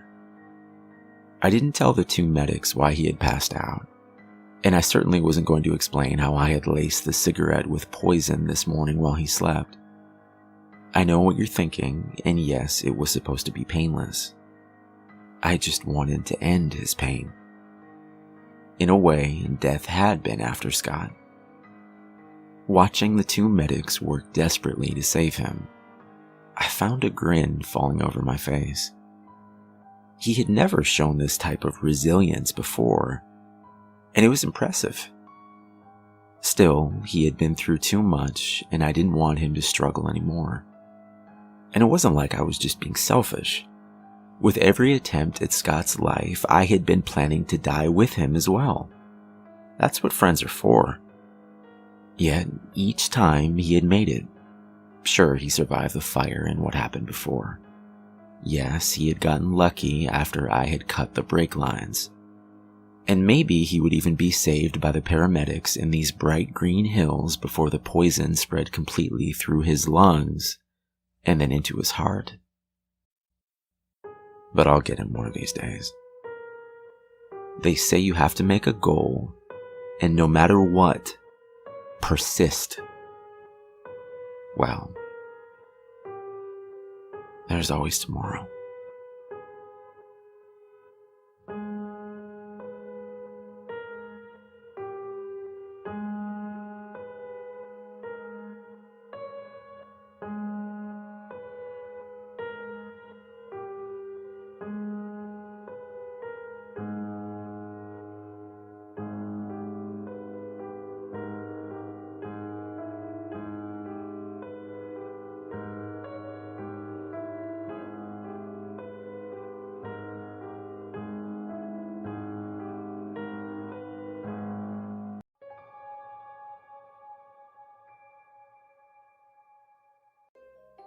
My work friends and I were at our favorite pub last night. Not a really fancy place, but, cheap beer and close enough to home that I don't have to drive. The night started out normally enough. The four of us crammed into a small table off in the corner, mostly talking shop and shitting on our boss. Being this was the middle of the week, there weren't too many other people around, maybe around 8 or 9 others in the whole place. Everybody just kind of keeping to themselves, sort of people you'd expect to see in a pub on a Wednesday.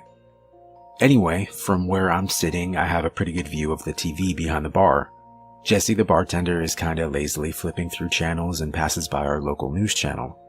There's a brief burst of orange and red on the screen, which I register as a fire happening somewhere, which then disappears as Jesse switches over to the next channel. Something about the image looks oddly familiar though. "Hey Jess, can you switch that back?" I call out to her.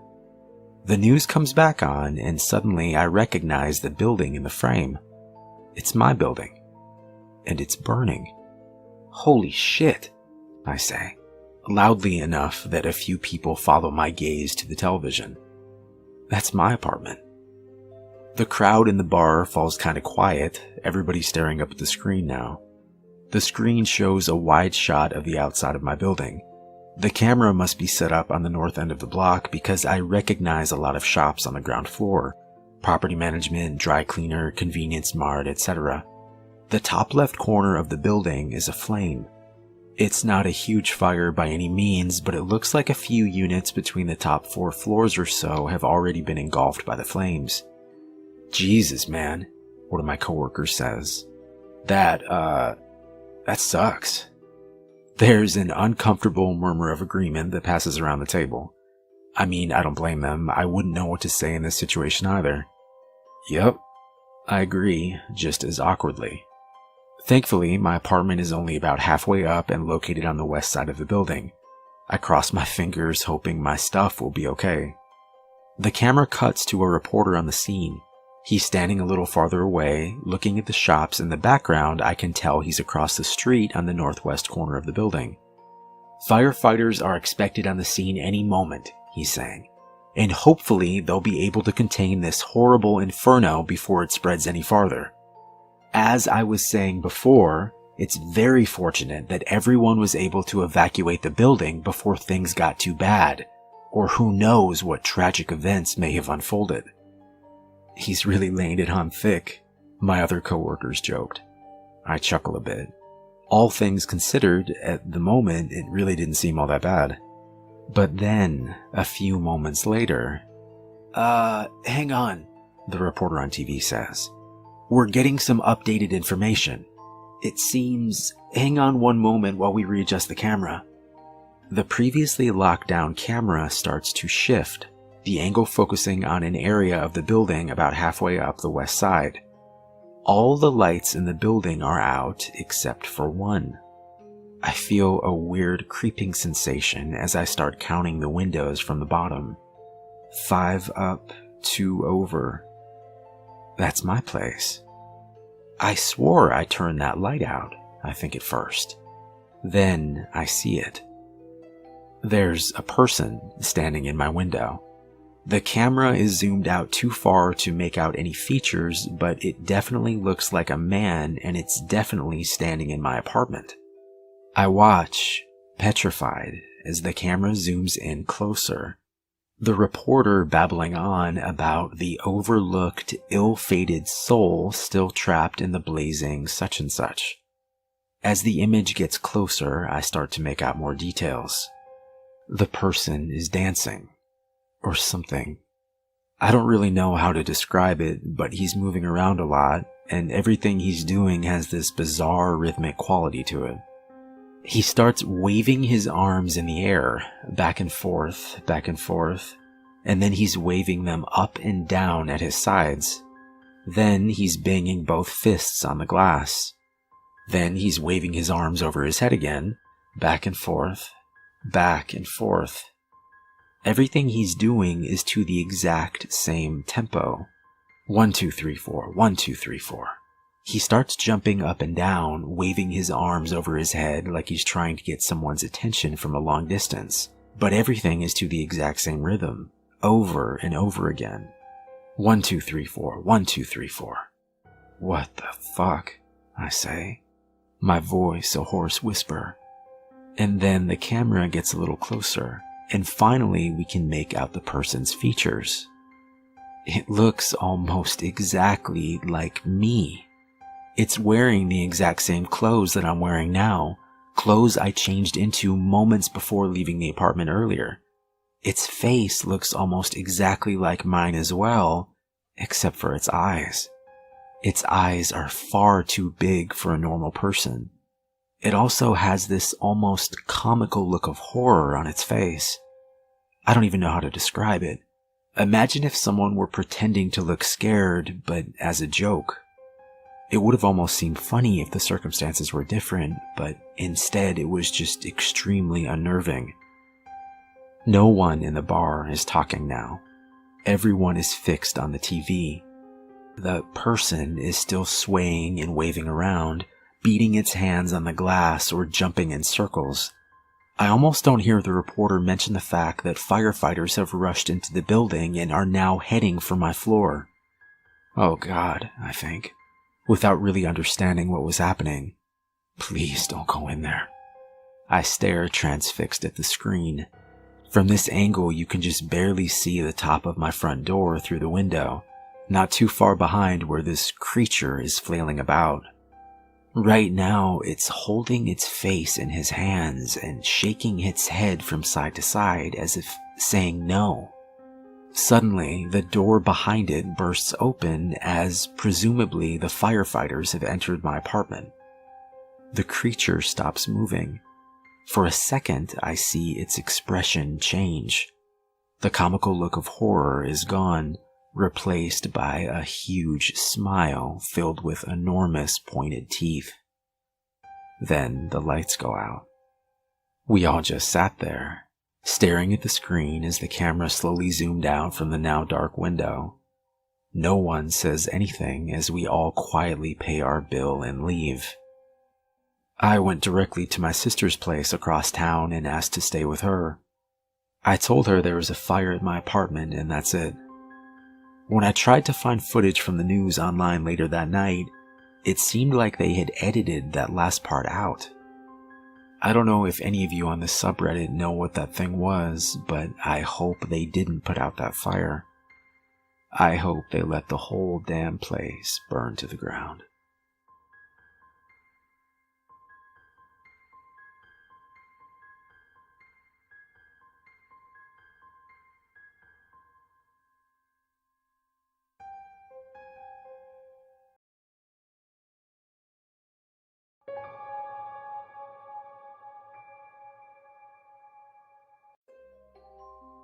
The children in the town knew better than to cross the old bridge in the park, especially during the evening hours on foggy nights.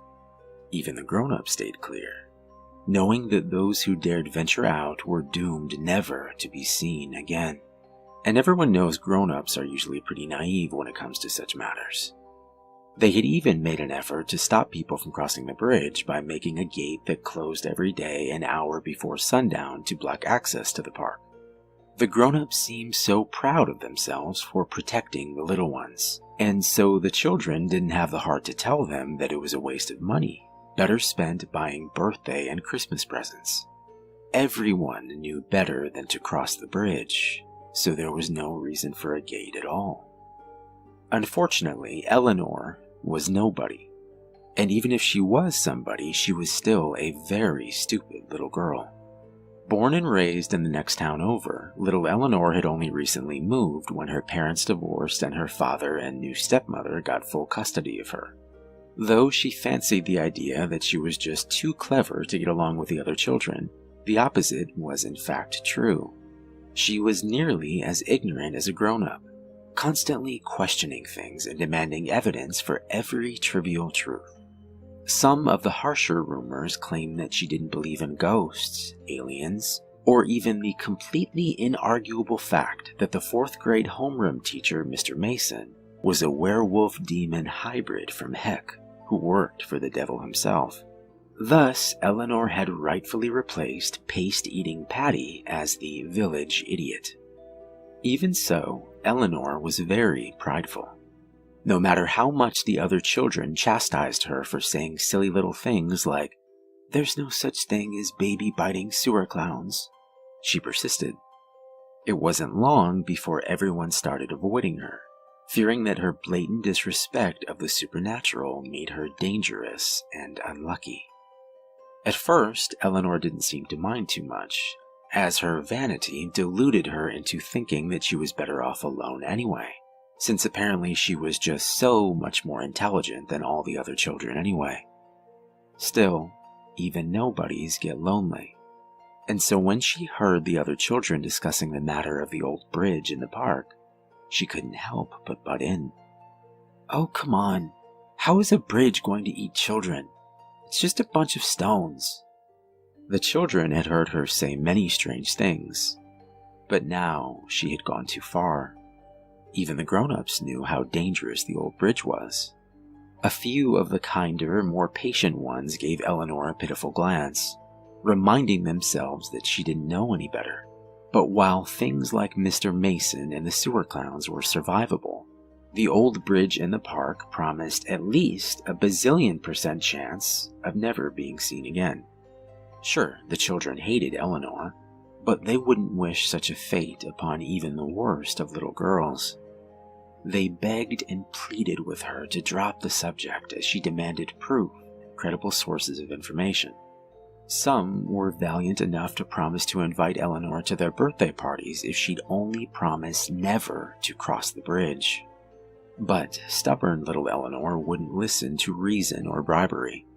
She swore to them that she'd prove that the old bridge was nothing to fear using a hand-me-down video camera she'd received on her 9th birthday. "Tonight I'm going to cross the old bridge," she said, "and then you'll see how foolish you all are." There was no way to stop her from killing herself without putting some effort into trying. Distraught, the sweet and generous children decided they'd try and be nice to Eleanor on her last day alive. All except Patty, who wasn't too keen on being the stupidest child in school again. Eleanor didn't appreciate their efforts. That night, Eleanor snuck out of the safety of her home, biked to the park, and struggled over the gate. Tonight was particularly foggy, and it took her longer than expected to get to the old bridge.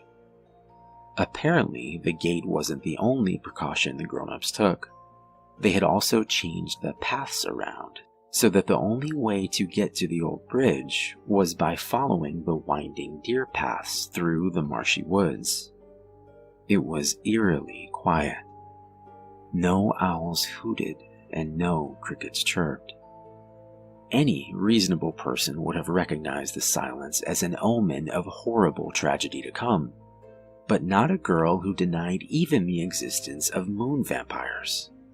Armed only with her reckless self-confidence and a flashlight, Eleanor walked to her own demise.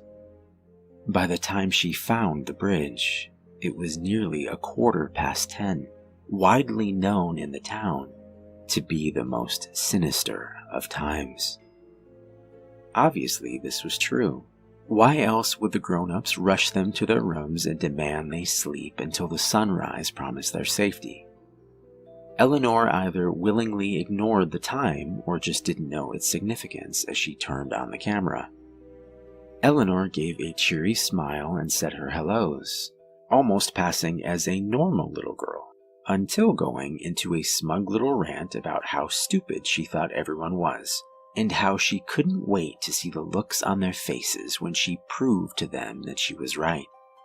She was so self-satisfied that God himself probably considered striking her down with a lightning bolt for being so prideful, but then decided he was better off not wasting his precious time. She lifted her foot to step onto the bridge, but hesitated, as if just for a second the ignorance clouding her mind had cleared. It wasn't too late to turn back.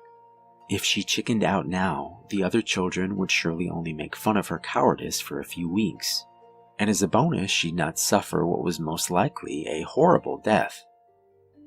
After an agonizing 12 seconds of thought, Eleanor put her foot down on the stone of the bridge. When she wasn't immediately exploded into confetti or elsewhere injured, she let out a whoop of celebration and started bragging incessantly to her camera. Meanwhile, God was probably reconsidering his leniency. As she walked on, she prattled onto the camera and bragged about how clever she was. All in all, it took nearly 5 minutes of self-righteous babbling before Eleanor realized something was amiss. "This is a very long bridge, isn't it?" Thinking she had misjudged the width of the river, Eleanor peeked over the railing only to see there was nothing below her. "And it's so foggy I can't see a thing. Maybe people have gone missing because they fell off." Despite her efforts to see the river, the fog made it impossible to find it. But it had to be there, right? And so she continued on, every step making her more and more anxious. At this rate, the camera was going to run out of batteries. Any rational person would have turned tail and run screaming like a banshee that had stepped on a Lego. But again, Eleanor hesitated. She checked the time on the watch she had borrowed from her stepmother as if it would tick out. "Nope, everything is perfectly normal. Do carry on," in Morse code. "This must be broken. Surely I've not been walking for a whole 30 minutes. Her panic only rose when she checked to see how long the camera had been recording. Eleanor hadn't pressed the button, and all this time she'd been talking to no one like a complete maniac. Before she had time to swear aloud, her flashlight had the nerve to flicker. Not only had she forgot to record this experience, she'd left her spare batteries at home. Eleanor was in trouble, though she didn't yet realize how much trouble she was in. Even now, she thought the worst that would happen is she'd get lost on the way home without any light to guide her way. Her shoulders slumped, and with a pout, she turned around to head back before her batteries died completely. She felt almost as dumb as she was, wandering into the woods so unprepared. Cockiness killed the cat, Eleanor supposed. Though by killed, she actually meant non-lethally inconvenienced. Maybe she'd try again tomorrow night. It felt like 3 hours passed, but in reality it was closer to 2.5. Eleanor, patron saint of not believing anything without proof, ignored the very real evidence of her stepmother's watch telling her it was nearly 1 in the morning. Unable to control herself anymore, she burst into a sprint and ran as fast as her little legs could carry her, desperate to see the bank of the river. Her flashlight gave out, and so did her confidence. She screamed as loudly as she could and fell into a heap onto the cool stone of the bridge. What was she supposed to do now? Turning back clearly wasn't any good, and seeing as the park was closed, there was no one around to hear her pitiful cries for help. And so, Eleanor gave up. Instead of running around screaming, she opted to just sit there and wait for the sun to come up. Surely it'd be a waste of energy to do anything more.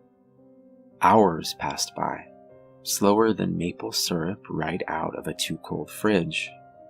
Eleanor did anything she could think of to pass the time, practice multiplication in her head, figure out what she'd tell her father when he found out she'd been out all night wandering the woods. Anything but acknowledge that maybe she'd never get off this bridge alive.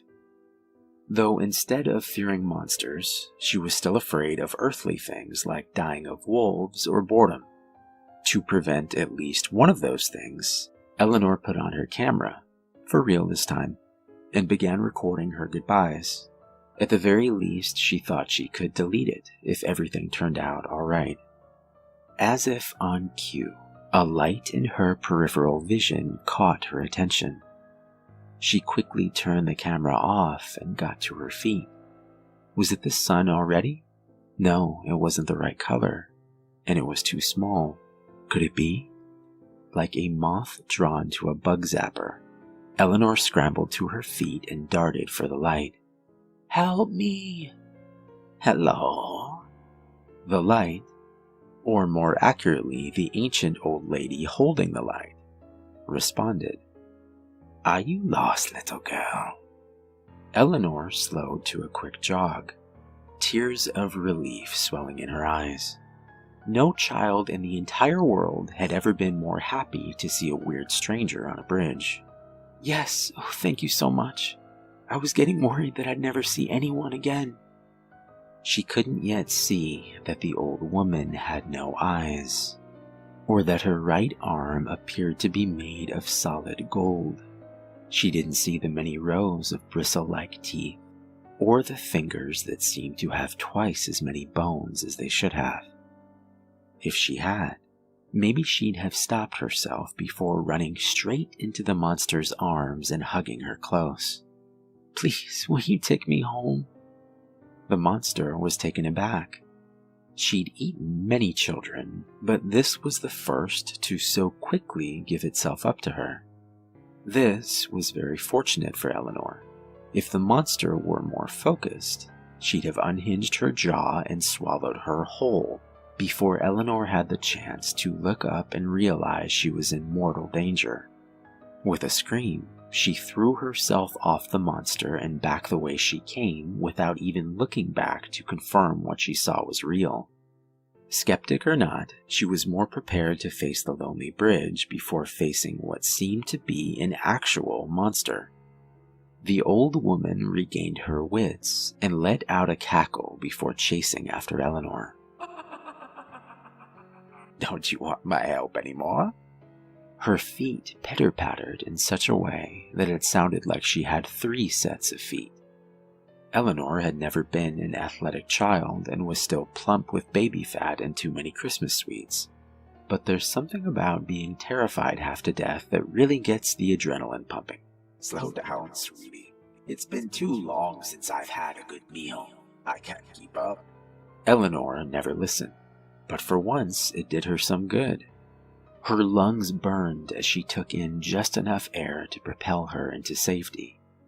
Though she didn't know it, the other children's carefulness was saving her. The monster was weak enough from hunger that she actually stood a chance of surviving. She was panting too hard to hear that the river was babbling below. Her eyes were too clouded with tears for her to see that the sun was rising and the fog was fading away. The moment the light of morning reached down to the bridge, the monster let out a horrible screech and quickly scurried down into the river. But Eleanor was still running until she was off the bridge and nearly out of the woods. Finally, she slowed to a walk to let her lungs rest. She'd done it. She survived the old bridge. With a start, Eleanor looked at her camera and nearly sobbed with joy. The whole thing had been recorded. There was concrete proof of the horrible monster and her escaping. Heck, she had only really screamed the one time, so she probably looked pretty brave. The other children would be so impressed with her. Her tearful rejoicing settled into a worried frown. If this was true, then what else? Was Mr. Mason really a demon? Did she really have to worry about sewer clowns and moon vampires and ghosts? Heck, it didn't matter. All that mattered is that she survived. And if she could survive this, she could survive any crazy old thing. Her confidence rose again. No longer was she blind to the world around her. Now she knew better, and she'd use her knowledge for good. Where did that bridge monster come from? Clearly it was weak to sunlight and could only live in darkness. Maybe she could destroy it, but she would need help. The other children knew things, but they were too afraid to fight them. It was time for that to change. Things in this town were going to be completely different from now on. Together, they would rid this town of whatever monsters may plague it. Eleanor sprinted off the bridge and through the woods, breaking out into the road leading back home. The truck had seemingly come out of nowhere, flattening Eleanor before she knew what hit her. Literally. And thus, the first child ever to survive crossing the old bridge died. Not because of the monster that haunted it, but because she was too stupid to look both ways before crossing the street.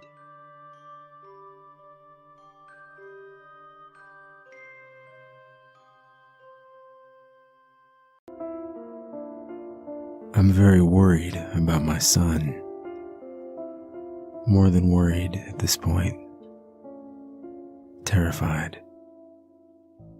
His behavior these past few weeks is not normal. Not healthy. It makes me think there's something wrong. At first, he would just come and stand at the doorway. He did this at night, just before I'd be ready to fall asleep. I'd roll over to turn off the lamp, and he'd be standing there in the doorway. I used to try to speak to him. I don't do that anymore. He never has answered me. He just stares.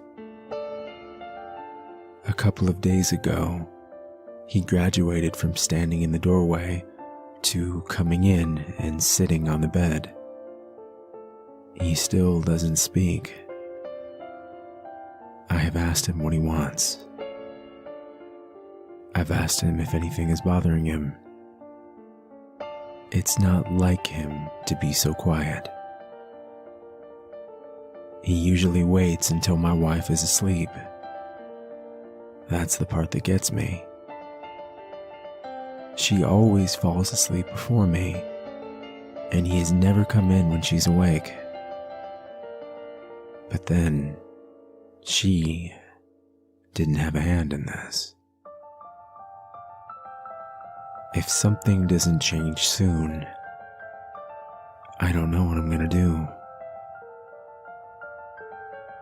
I'm starting to think that he knows that I'm the one who killed him.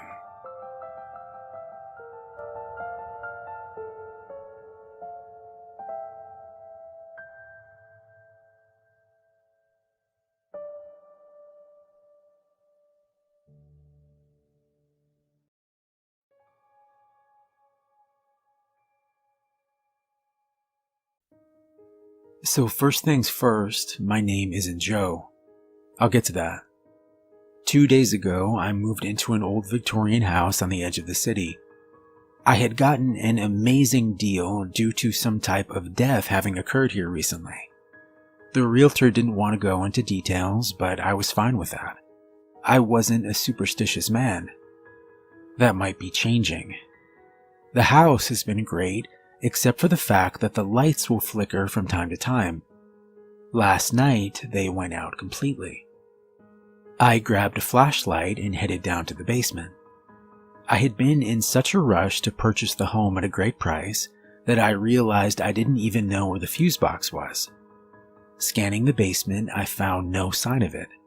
Then I noticed a wooden closet I hadn't seen before. The thick oak door was locked tightly, but luckily I had a set of keys from the previous owner. After trying a handful of them, the right key clicked into place and I was in business. Opening the door, I saw the fuse box on the wall above an old table. I tried different switches and then suddenly the power came back on. When I pulled the old chain that worked the light bulb above me, what was on the table came into view. It was crowded, but one thing stood out.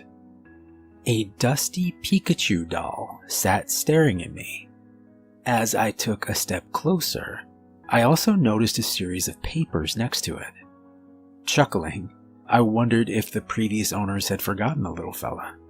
I wasn't one for Pokemon, but I'll admit this thing and the smile on its face were adorable. Now, this is where things get interesting. As I picked up the series of papers next to the doll, I started to realize that they were letters from the previous owner.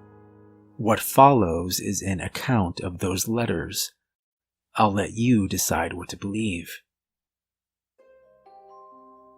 My name is Joe, and I am a doll. It wasn't always like this. I had a life once. I had a middling attractive, somewhat loving wife. I had 2 children, a boy and a girl. They were pretty good despite the fact that they never cleaned up their toys, shoveled the driveway when it snowed, or held the door for old ladies. Kids, right? You get my point though, I haven't always been a doll. I don't remember how I died, but I'm pretty sure someone killed me. After death, not everyone can recall their last moments alive. I'm not sure what happened, but I do remember when my heart stopped beating. I was living life to the fullest one moment, then the next, my soul was floating around, bumping into everything in the room. Would you even call it a soul? I don't know the correct terminology, but whatever I was weightless and floating. Floating. After a few minutes of cheerfully bouncing off dressers and ceilings, I happened to glance down and notice something strange on the ground below me. There was a dark, perfectly circular hole opening up in the wooden floorboards. The hole was slowly growing in size, I realized, and I watched acrid smoke billow up towards the ceiling. That's strange, I don't remember there being a hole there, I thought. Suddenly, a blinding bright red light poured out from the hole and bathed the room. As I worked to regain my sight, I heard the murmur of voices. I listened as the damned called out to me. Join the damned, Joe. Join us. Yeah, no thanks, I said, rubbing my eyes and doing my best to navigate away from the red lights and yelling. I've never liked loud noises, especially when they are associated with the screams of the damned. So anyway, at the same time all of this was happening, another strange sight was unfolding as well. I looked out the second floor window and began to watch something miraculous. The clouds began to part, and through the clear blue sky I could see a beam of light start to shine directly down into the room. I looked up through the tunnel and was lost for words. It was so beautiful. Though far away, I could see the spirits of my friends and family that had gone before me. Even my dog Barky was up there. Seeing my childhood dog was enough for me, and I knew at that moment where I was meant to go. I pondered what life was going to be like for me now in heaven, quickly running through a list of people I hoped not to see up there, when all of a sudden I began to feel myself float slowly off the floor and towards the light. Well, here goes nothing. I hope Fred didn't make it to heaven, I thought, when something happened that I should have seen coming. I tripped. One of my loving children had neglected to clean up their toys again, and this time it was going to cost me eternity with Barky.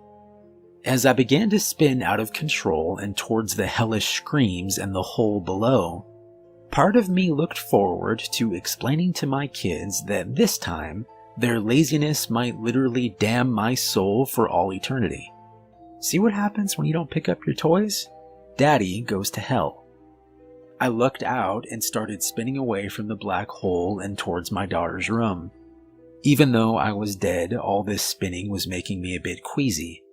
I was wondering if I was going to throw up ectoplasm or something. Then it happened. I caught a glimpse of the 2 new dolls my 8-year-old daughter had just blackmailed me into buying her the day before. Looking over at me in the department store, she had calmly stated that if I didn't buy her what she wanted, she would scream for exactly 2.5 hours. Maybe it had been the thought of an extra half hour of screaming, but I gave in and succumbed to her demands of terror. The first doll was a strong-looking green Hulk with bulging muscles and a look that he's not to be trifled with. The second was one of those, what do you call them? Pokemon? Yeah, I think that's what they are. Well, all I know is the Pokemon one was bright yellow and had the most ridiculous smile on its face. I was thinking about how stupid it looked when I blacked out. Apparently you have to be very careful when floating towards the light, because even the slightest mistake can change your fate for eternity. The next thing I know, I'm awake and staring at the ceiling of my daughter's room. It was all just a strange dream, I said, getting to my feet. Strange, though. This room seems bigger than it used to be. And Jesus Christ, that spider over there is humongous. Wait a tick. Why is my arm yellow? Now, what are the odds that out of all my daughter's things, my soul would happen to bounce into one of those goddamn Pokemon? My little legs ran quickly over to the mirror on the wall as I silently prayed that my worst fears weren't going to be realized. Please don't let me be trapped in that stupid-looking doll, I thought. I stood at the mirror and almost blacked out again as I saw what was now my reflection. To think, 2 hours ago I'd been drinking a beer and living life to the fullest, and now I was a yellow Pokemon doll with a ridiculous smile forever on its stupid-looking face. Maybe hell wouldn't have been so bad. The voices had sounded friendly at least. Well, I spent the first few hours beginning to come to grips with my new situation. I could move around freely, although I had roughly the agility of a teddy bear. My wife and children came home a few hours later to find my body laying on the cold wooden floor. I watched as my children cried earnestly, and I wondered if I had been there for them when they needed me. Oddly enough, my wife Margaret barely even seemed to notice that I was dead. Maybe she's the one that murdered me. I guess time will tell. I stayed with my children in their rooms for the first few months after my death. It wasn't as bad as you'd think, actually. My daughter would hold me close as she went to bed, and my son even played with me sometimes. I can talk, for the record, but choose not to. I figure talking to my children will end up one of two ways, and both turn out very badly. For now, I'm still figuring out what's best for them. A smiling yellow doll suddenly talking and telling them it's their dead father hasn't seemed like the best idea as of late. I pretend I'm just a doll, and I look after my children the best I can. Sometimes I'll finish a math problem they have, or even whisper some advice after a bad day at school. I only do these things as they sleep, of course. Things continued like this for a while, and Jack and Emma are now 9 and 10 years old. I slowly grew to love living in their room, seeing a deeper side to my children that I'd never even noticed when I was alive. I now had a chance to listen to their thoughts and hear them talk about their big dreams and little tragedies from day to day. Now, this is where the story really begins. Last night around midnight, I watched as the window slowly creaked open to my children's room, and something came in. I couldn't make it out, but it was taller than a man and its eyes glowed pure white. Before they could scream, the thing waved its clawed hand and my children fell into a deep sleep. It walked over slowly, then paused as it reached the bed. I think it was deciding which one of them to take. After a few dreadful moments, it reached out its long arms and chose Emma. Anger built up inside of me at this evil thing and how helpless I was to stop what was happening. I thought about fighting it, but I'm just a doll, man. This, whatever it was some evil creature of the night. In my current state, I didn't have a chance. Be that as it may, though, I wasn't about to just let it take my daughter. Before the thing could pick her up completely, I quietly stowed myself away in the soft blanket surrounding her. Leaping out the window hastily, the evil thing flew into the night. I could hear the rhythmical flapping of its wings as I clung to my daughter. I was beyond terrified that it would drop Emma, but all I could do was watch. After what seemed like hours, it landed in a dark set of trees and made its way on foot through the thick brush. Trying hard to memorize our route as we went, I watched carefully as we approached a series of caves. I couldn't see in the darkness, but after a few more minutes I felt it lay my daughter on the ground and leave. I've tried waking my daughter, but nothing has seemed to work. She is in a deep, deep slumber. I don't know when the spell is going to wear off, and I don't know what it wants. But I don't want to wait around here and find out. Even though I'm just a doll now, Emma is still my daughter. I'm going to save her somehow. I have to try.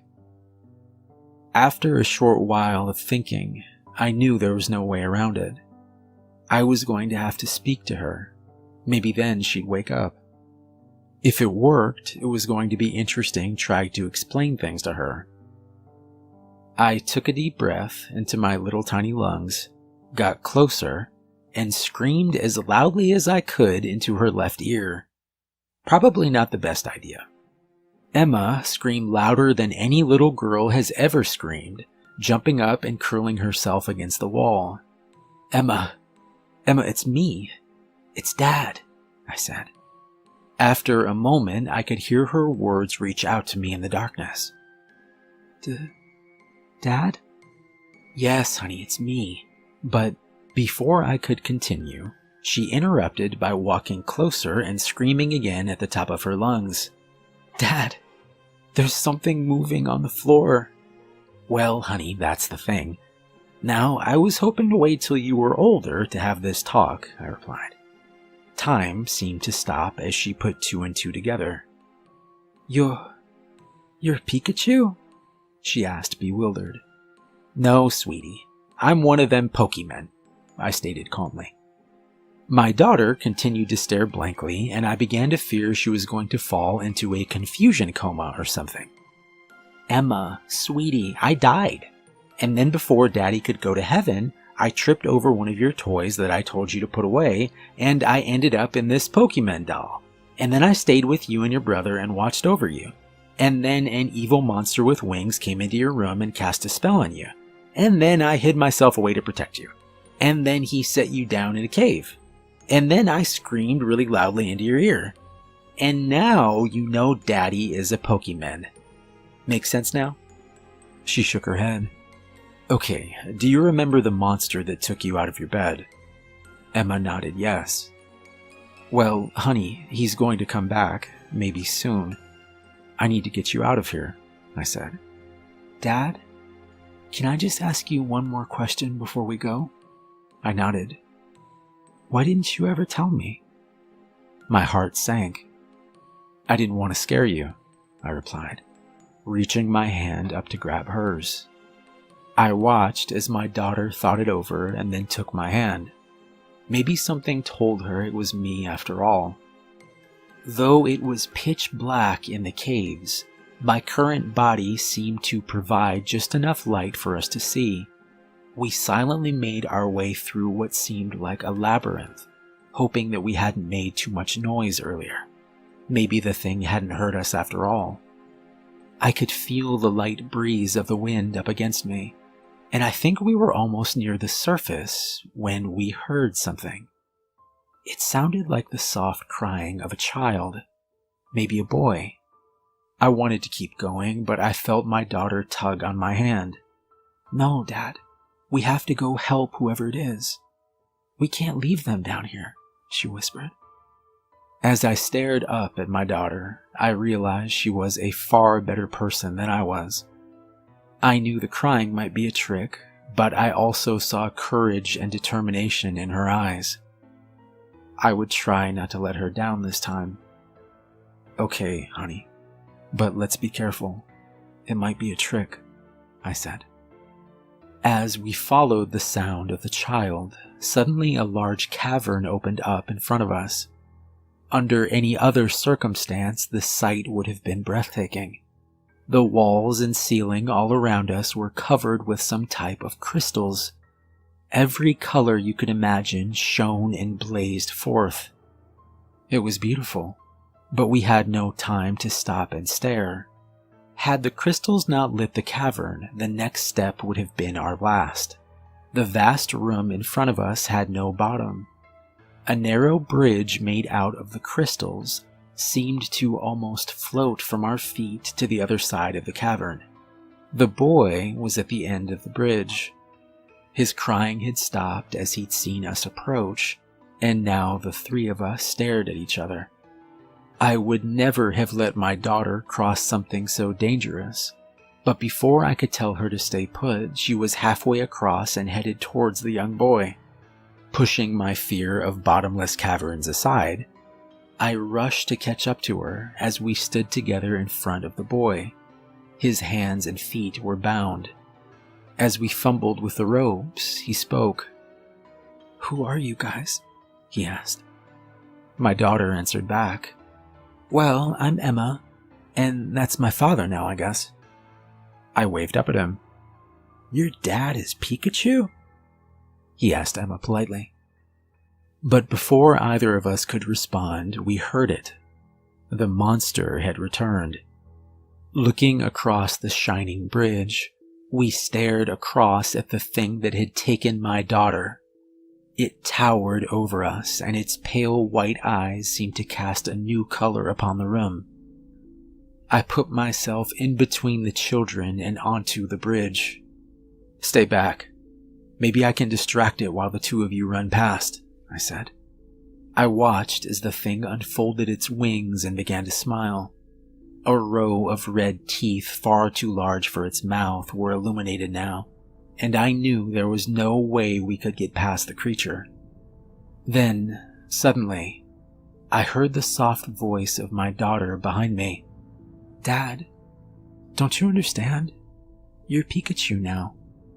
I looked back at her. "Daddy, you can kill it." "Honey, I'm just a doll now. I don't have any real powers," I replied sadly. Emma smiled down at me. "You can do it, Dad." I knew it was crazy, but what did we have to lose? "Okay, Emma, I'll try. Tell me what to do." The little boy spoke before she could reply. "You have to say it," he said. Suddenly, the creature unfolded its wings completely and began to hover above the bridge. I could hear the same rhythm of its flapping as it smiled and came closer slowly. "Say what?" I asked. Emma spoke quietly. "You have to say your name. You have to say Pikachu. That's how it works." "Pikachu?" I asked curiously. "No, Dad. You have to mean it when you say it." I looked back over at the creature as it made its way towards my daughter. "You have to believe." As I looked from the creature back to my daughter, I felt a tiny flicker of hope. I took a step forward onto the bridge. Something began to change inside me. I could feel the beginning of electricity begin to surge. It seemed to flow through the ground, up into my tiny legs and into my entire body. My eyes began to shine brightly. Pika. The beginning of the spark. Pika. Sparks began to fly all around me now. The creature stopped smiling as my eyes glowed white. Pikachu!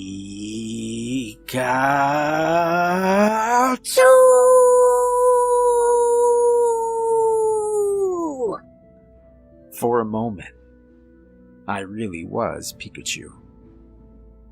Thunder shook the cavern around us and fell down onto the creature. It cried out in agony as electricity made its way through the thing's body, and then it fell. It fell far into the endless cavern below.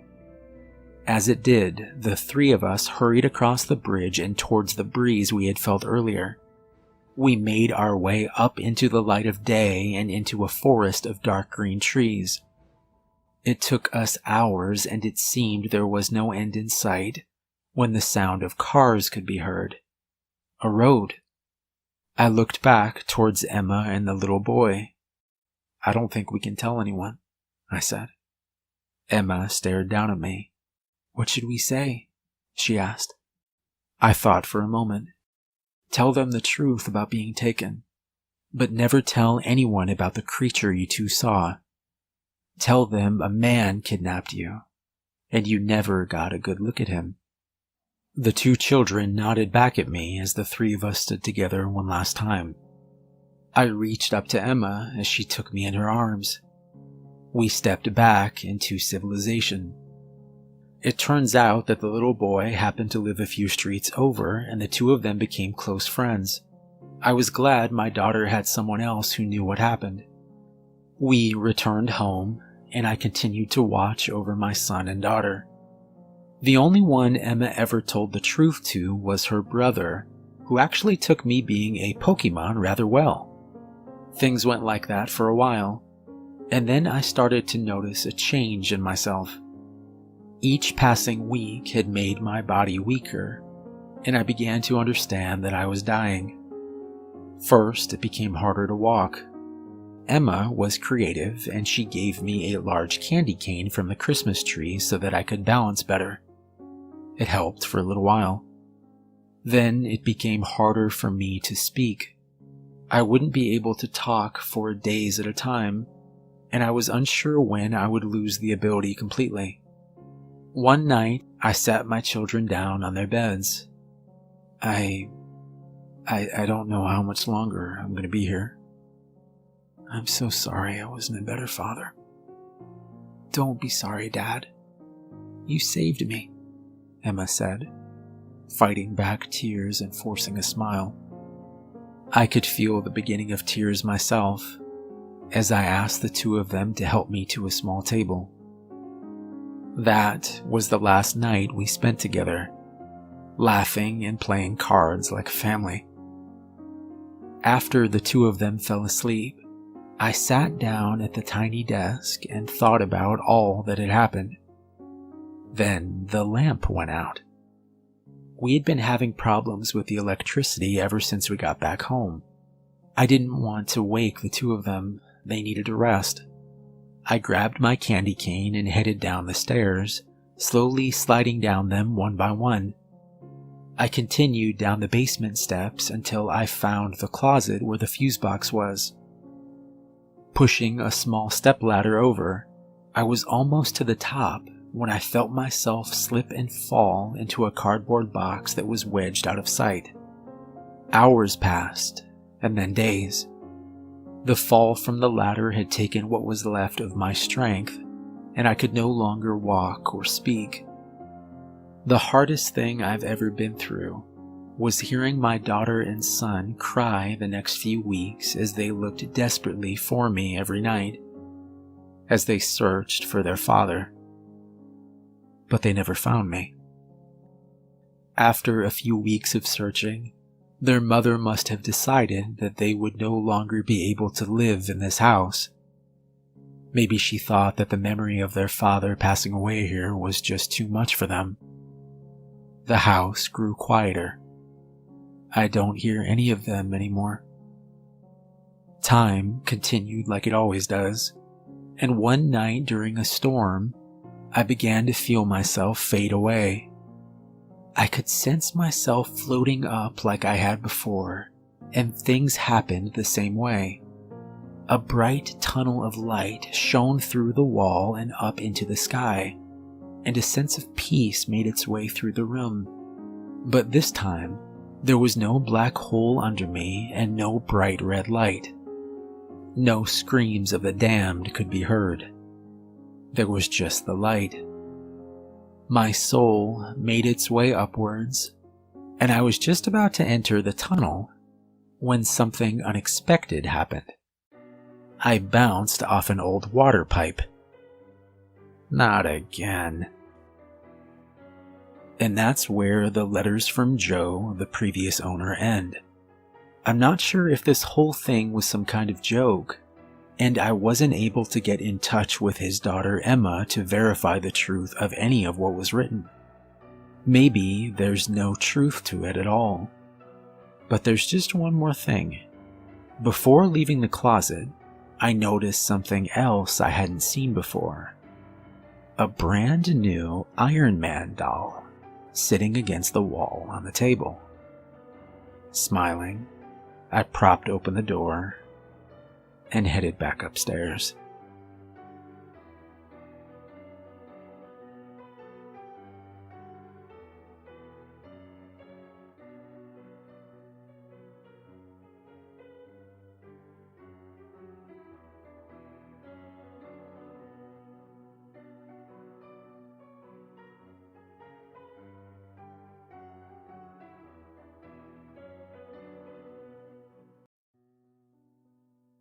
My girlfriend had been the first to see it, while I had been the first to see her.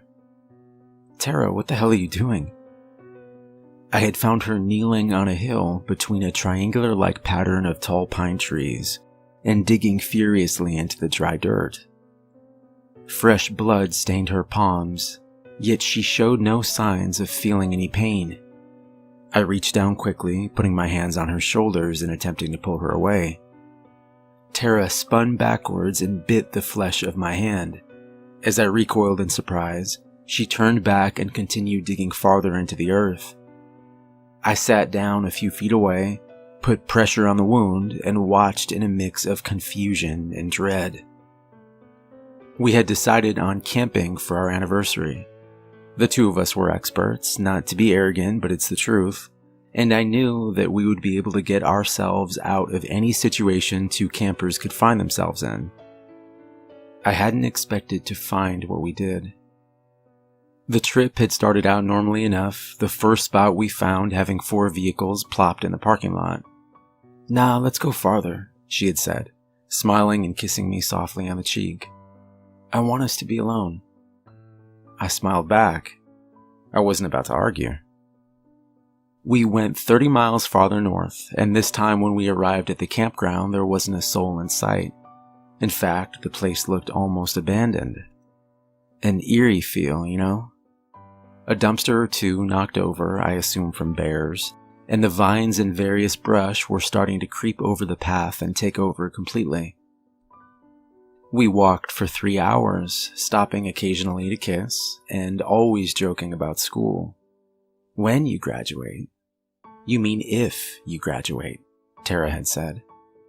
I flashed her a sarcastic look, but couldn't hold back a smile. As the sun was starting to retreat behind the steady backdrop of mountains surrounding us, we had seen the shape of a snake slither off the side of the path. Tara screamed, running a few yards in the opposite direction. She was as brave a soul as I had ever met, but snakes were just not her thing. I called back over to her. "Hey, you should have said, why'd it have to be snakes?" I shrugged. She didn't get the reference. Chuckling, I followed the yellow outline closely through the rocks and down onto a cool creek of the clearest water I'd ever seen, or at least I can remember seeing. Personally, I love snakes. After a minute or so went by and no sign of Tara, I looked down at my new friend.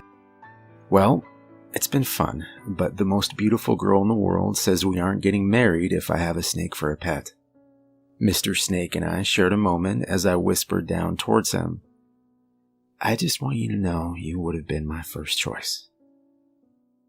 It had taken longer than I would have liked to find Tara once I reached the path again. In those few minutes, I wasn't scared. I mean, not in the traditional sense, but there was something. Dread isn't exactly right, but it's close. Premonition, maybe. That's when I saw her digging furiously between the pine trees, blood starting to cake with the dirt along her arms. She had bitten me, and I watched in horror as she continued. Jesus. Why didn't I get up to stop her? A last ray of sunlight found its way through a maze of tall pines and fell onto the black outline. It reflected back up into Tara's eyes, and she immediately began to cry as she fell backwards onto the ground behind her. Finally snapping out of it and holding her tightly in my arms, I helped Tara walk a few yards away and sit up on a log nearby, and then turned my head back towards the black object in the ground. I somehow knew what had to be done. As I walked over slowly, she whispered, "Don't go over that." "I have to," I interrupted, kneeling down over the object. Tara had dug a little over a foot down into the hard dirt, and a small black mirror reflected back up at me. Besides the debris still covering the outline of its edges, it was in pristine condition, I realized. Without wasting any time, I reached into the pile of dirt next to me and was about to bury it again, when it came into view. Inside the mirror was an old woman sitting in a wooden chair, in what looked to be the exact same spot Tara and I were in now. 3 pine trees stood behind her, forming a perfect triangle. Her chair was in the very center. It wasn't exactly like a photo, it was more alive than that. Though she wasn't moving, it seemed as real as anything had before. I was so focused now on the woman that I had forgotten to apply pressure to my hand where Tara had bit me earlier. A single drop of blood slid down my arm and fell down with a plop onto the perfect black glass of the mirror. I watched as the old woman opened her eyes and looked up at me. "Oh my God. What is it, Jason?" Tara asked, not really wanting to hear the answer. I quickly stepped backwards, the crunching of leaves below me making me all the more uneasy, and I looked into my girlfriend's blue eyes. There's a woman in there. She looked at me. Tara ran over and held me close, staring over my shoulder towards the black glass. "Don't look at it," I told her. The sun continued down over the horizon, and I realized it was growing dark far too quickly for my liking. I put my hands on Tara's shoulders and summoned my courage. "I think we should break it." Her eyes drifted back towards the object, and a swell of emotion rose and then fell over her face. "No." "Why not?" "We're not breaking it," she replied. I looked her over. "Then we bury it." I'm burying the thing. Period. And before she could reply, I walked her over to the log and sat her down. "Stay here." Seeing how angry she still was, I knelt down in front of her. "You have to trust me." The resentment fell away, and she hugged me close. I'm sorry." "You're right. Bury it." I nodded, walking back over to the object and covering it up with as much dirt as I could, all the while making sure not to look back down at the woman. Every fiber of my being wanted to, but I resisted. After a few minutes, dirt fully covered it again and rose up an inch or 2 from the ground. But it wasn't packed tightly, and the thought occurred to me of someone else or some animal digging it up. I grabbed 4 of the heaviest rocks I could find and set them down on top. "There," I said, wiping my brow. "Now, before it gets dark, we have to get as far away as we can." Tara nodded, and we made our way back towards where we had came from. As we quickly moved down the trail, we made good time, and even after the sun set, our flashlights were strong enough to keep us going at a good pace. Until she felt it. "Jason, I need to sit down," Tara said weakly. I sat down with her. I noticed that she looked thinner, almost frail. "I think it's my hip. It really hurts," she said, reaching out to hold my hand. I looked around and then back at her. "We can't stay here, Tara," I replied, attempting to help her up. Stop, she yelled. "I think it's broken. Did you fall or something?" I asked. But she hadn't fallen. We just didn't yet understand what was happening. I checked my phone, and luck would have it that I finally had a single bar. When the helicopter arrived, the 2 of us flew together to the nearest hospital. Tara was taken into emergency surgery for a broken hip, among other things. Her blood pressure had dropped significantly, and she was barely able to speak. Surgery was longer than expected, going on until dawn of the next morning. When we finally saw the surgeon, his eyes focused on Tara's mother. "Please come with me for a moment." I stood to come with them, and he motioned towards me. "I'm sorry you'll have to stay here. Only immediate family, and it's okay," her mother insisted. The surgeon nodded and led us into a more private room. "Please sit down." "Is she okay?" Tara's mother asked. "She made it through surgery, but..." He trailed off. "But what?" I replied. He swallowed nervously, and his eyes drifted down and onto the wooden desk in front of him. I've never had an operation like this before." He took a deep breath. "This isn't a medical diagnosis, but she seems to have aged." Tara's mom and I exchanged a confused look as he continued. "I've never seen anything like it." "I want to see her." Before he could reply, I continued. "I want to see her now." He nodded, and after a moment he rose and led us to the room she had been given. Tara's mother fell back against the wall and began to scream as she saw her daughter's body. My girlfriend looked over at us, her face withered and something beyond frail. She looked to have aged 100 years or more.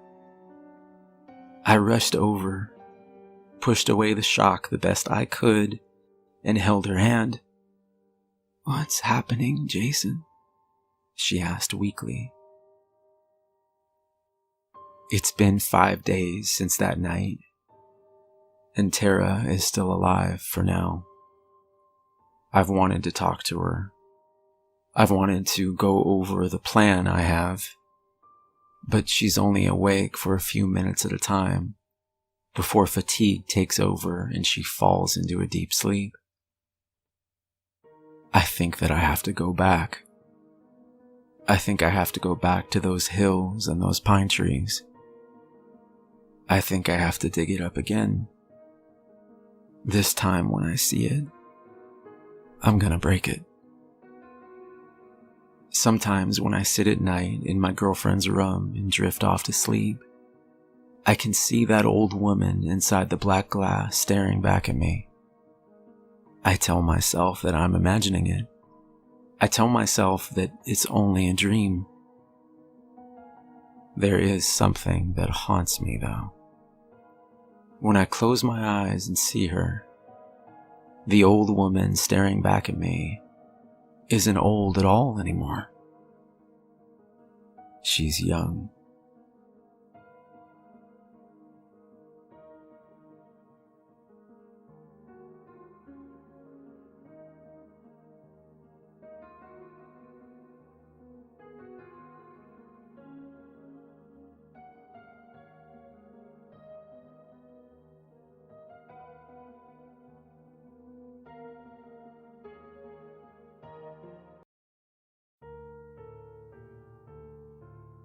It's all in the eyes. Unknown.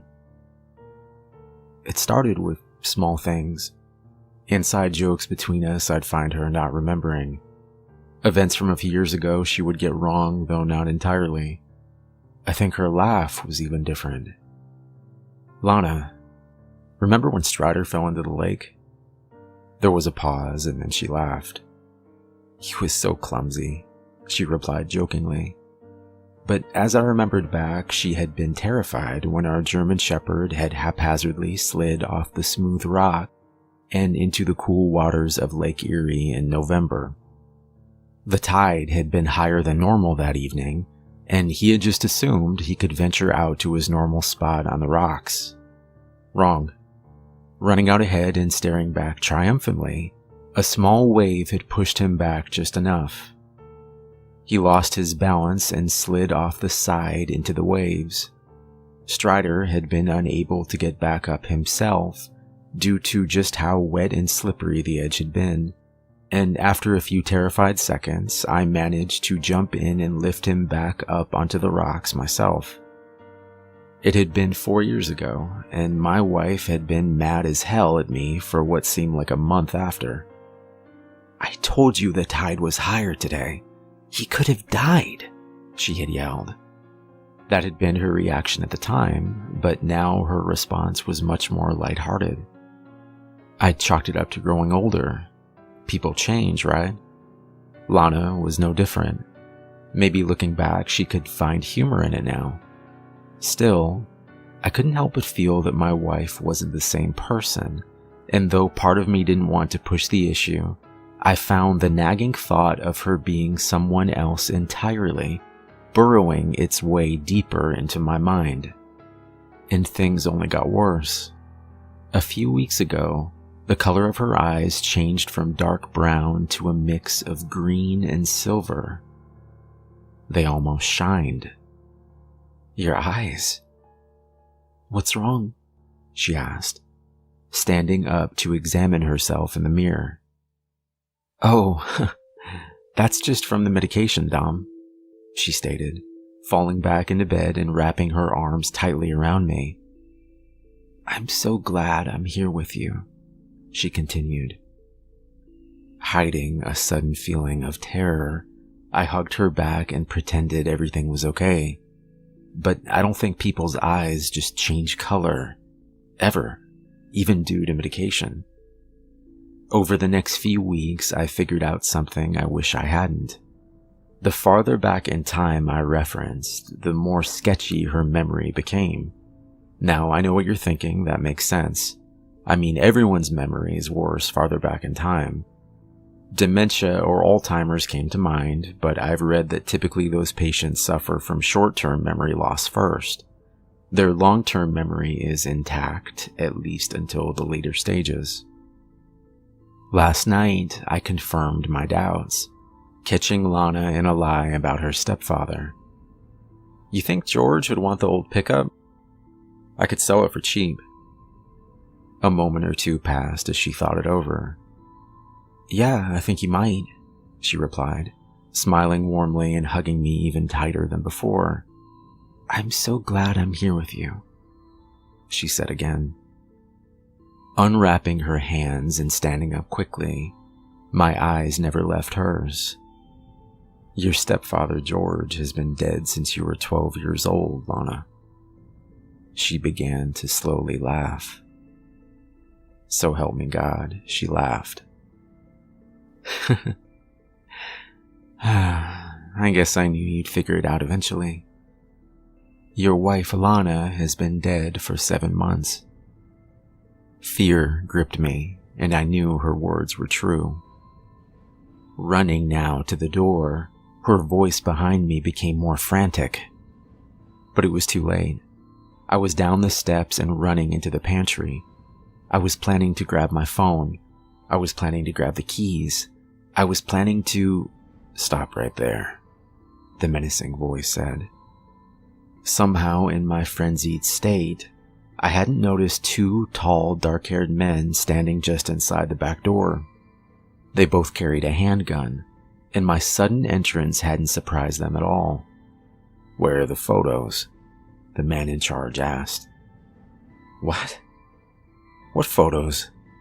Who the hell? He whipped the pistol across my forehead.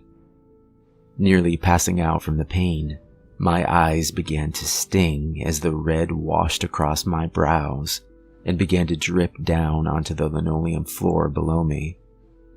I stared up at the 2 men. Who are you? The younger man kept his eyes on me, but spoke to the man in charge. Maybe he doesn't know. I could only stare up in confusion as the 2 men discussed what to do next, then continued. A few months ago, your wife saw something she shouldn't have. She must have told you. The man in charge examined my face. Laughing was all I could do to keep it together at this point. I don't know what the fuck you're talking about. His eyes became more serious as he walked over and set the tip of the gun against my temple. We want the photos. I don't have your photos. An idea occurred to me. Maybe you should ask my wife. The tall man grinned. We did ask her, he replied with a hint of satisfaction. Right before we buried her. A moment passed between us, and the younger man pointed the gun back towards me. He doesn't know anything. Let's kill him. We can search the house after. No, the tall man interrupted. Too loud. Use a blade, he said calmly, handing his partner the largest of knives from the rack hanging above the kitchen island. But before he could step forward to finish the job, the younger man dropped the knife and began to scream like a child. The once dark kitchen was now filled with a blinding silver, and something behind me began to growl. The two men's faces quickly started to burn the color silver, their screams echoing throughout the house. "Shoot her!" one of them yelled as red-hot silver began to drip from his cheeks. A hail of bullets flew across and towards the figure behind me. And then the scream stopped. The only remainder of the men being two distinct piles of pure silver. The nauseating fumes nearly caused me to pass out, but somehow I managed to stand. Using what was left of my strength, I walked over and sat down next to the body of my wife Lana. At least one of the bullets had lodged into her chest. She was still breathing. Looking into the silver eyes that had once seemed cold, I now saw a warmth and love in them. Holding her hand, I had to ask, "Who are you?" There was sadness then. "Don't you remember? I'm your guardian angel." Putting pressure on the wound, I could feel the beginning of tears as the soft words filled the air, and the silver glow in her eyes began to dim. It was so nice being here with you.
Part 1.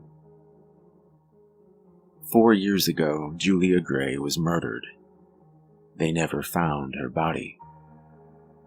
I was new to the Bay Area when she went missing, just having moved from New York.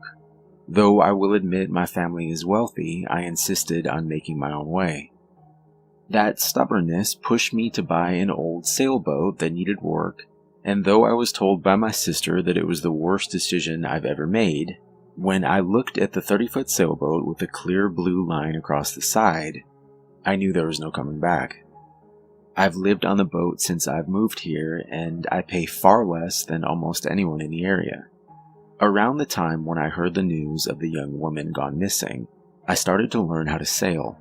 The first time was terrifying, I'll admit, as I had no idea what I was doing and my boat was not yet in proper condition. I nearly crashed into the rocks lining the marina before the luck of the wind somehow pushed me out towards the bay. If you're old enough to have learned to drive, maybe you can understand the experience. When you first operate the controls of a boat, you have no idea how it's going to tilt and turn and go. You have to just take a deep breath and see what you're really made of. I think Kurt Russell said it best. The best way to find out is to get her out on the ocean. If anything is going to happen, it's going to happen out there. Truer words were never spoken. Well, I survived my first trip on the boat. In fact, over the next few months, I did indeed learn to sail. Sometimes I would get into jams when a wind would pick up out of nowhere. Sometimes a basic failure that I couldn't yet solve would cut the engine out. But I learned as I went, and it began to seem like the wind was always on my side. It was always there to get me home. The night Julia's ghost visited me began like any other, except for the storm. My God, what a storm. Even though the harbor and breakwall around the marina are there to protect you from the weather, this night they couldn't stop what was coming. The tide was higher than I'd ever seen it, and each howl of the wind brought huge waves of dark water over the wall. I drank 2 beers hoping that I could sleep through the howling, and somehow I did.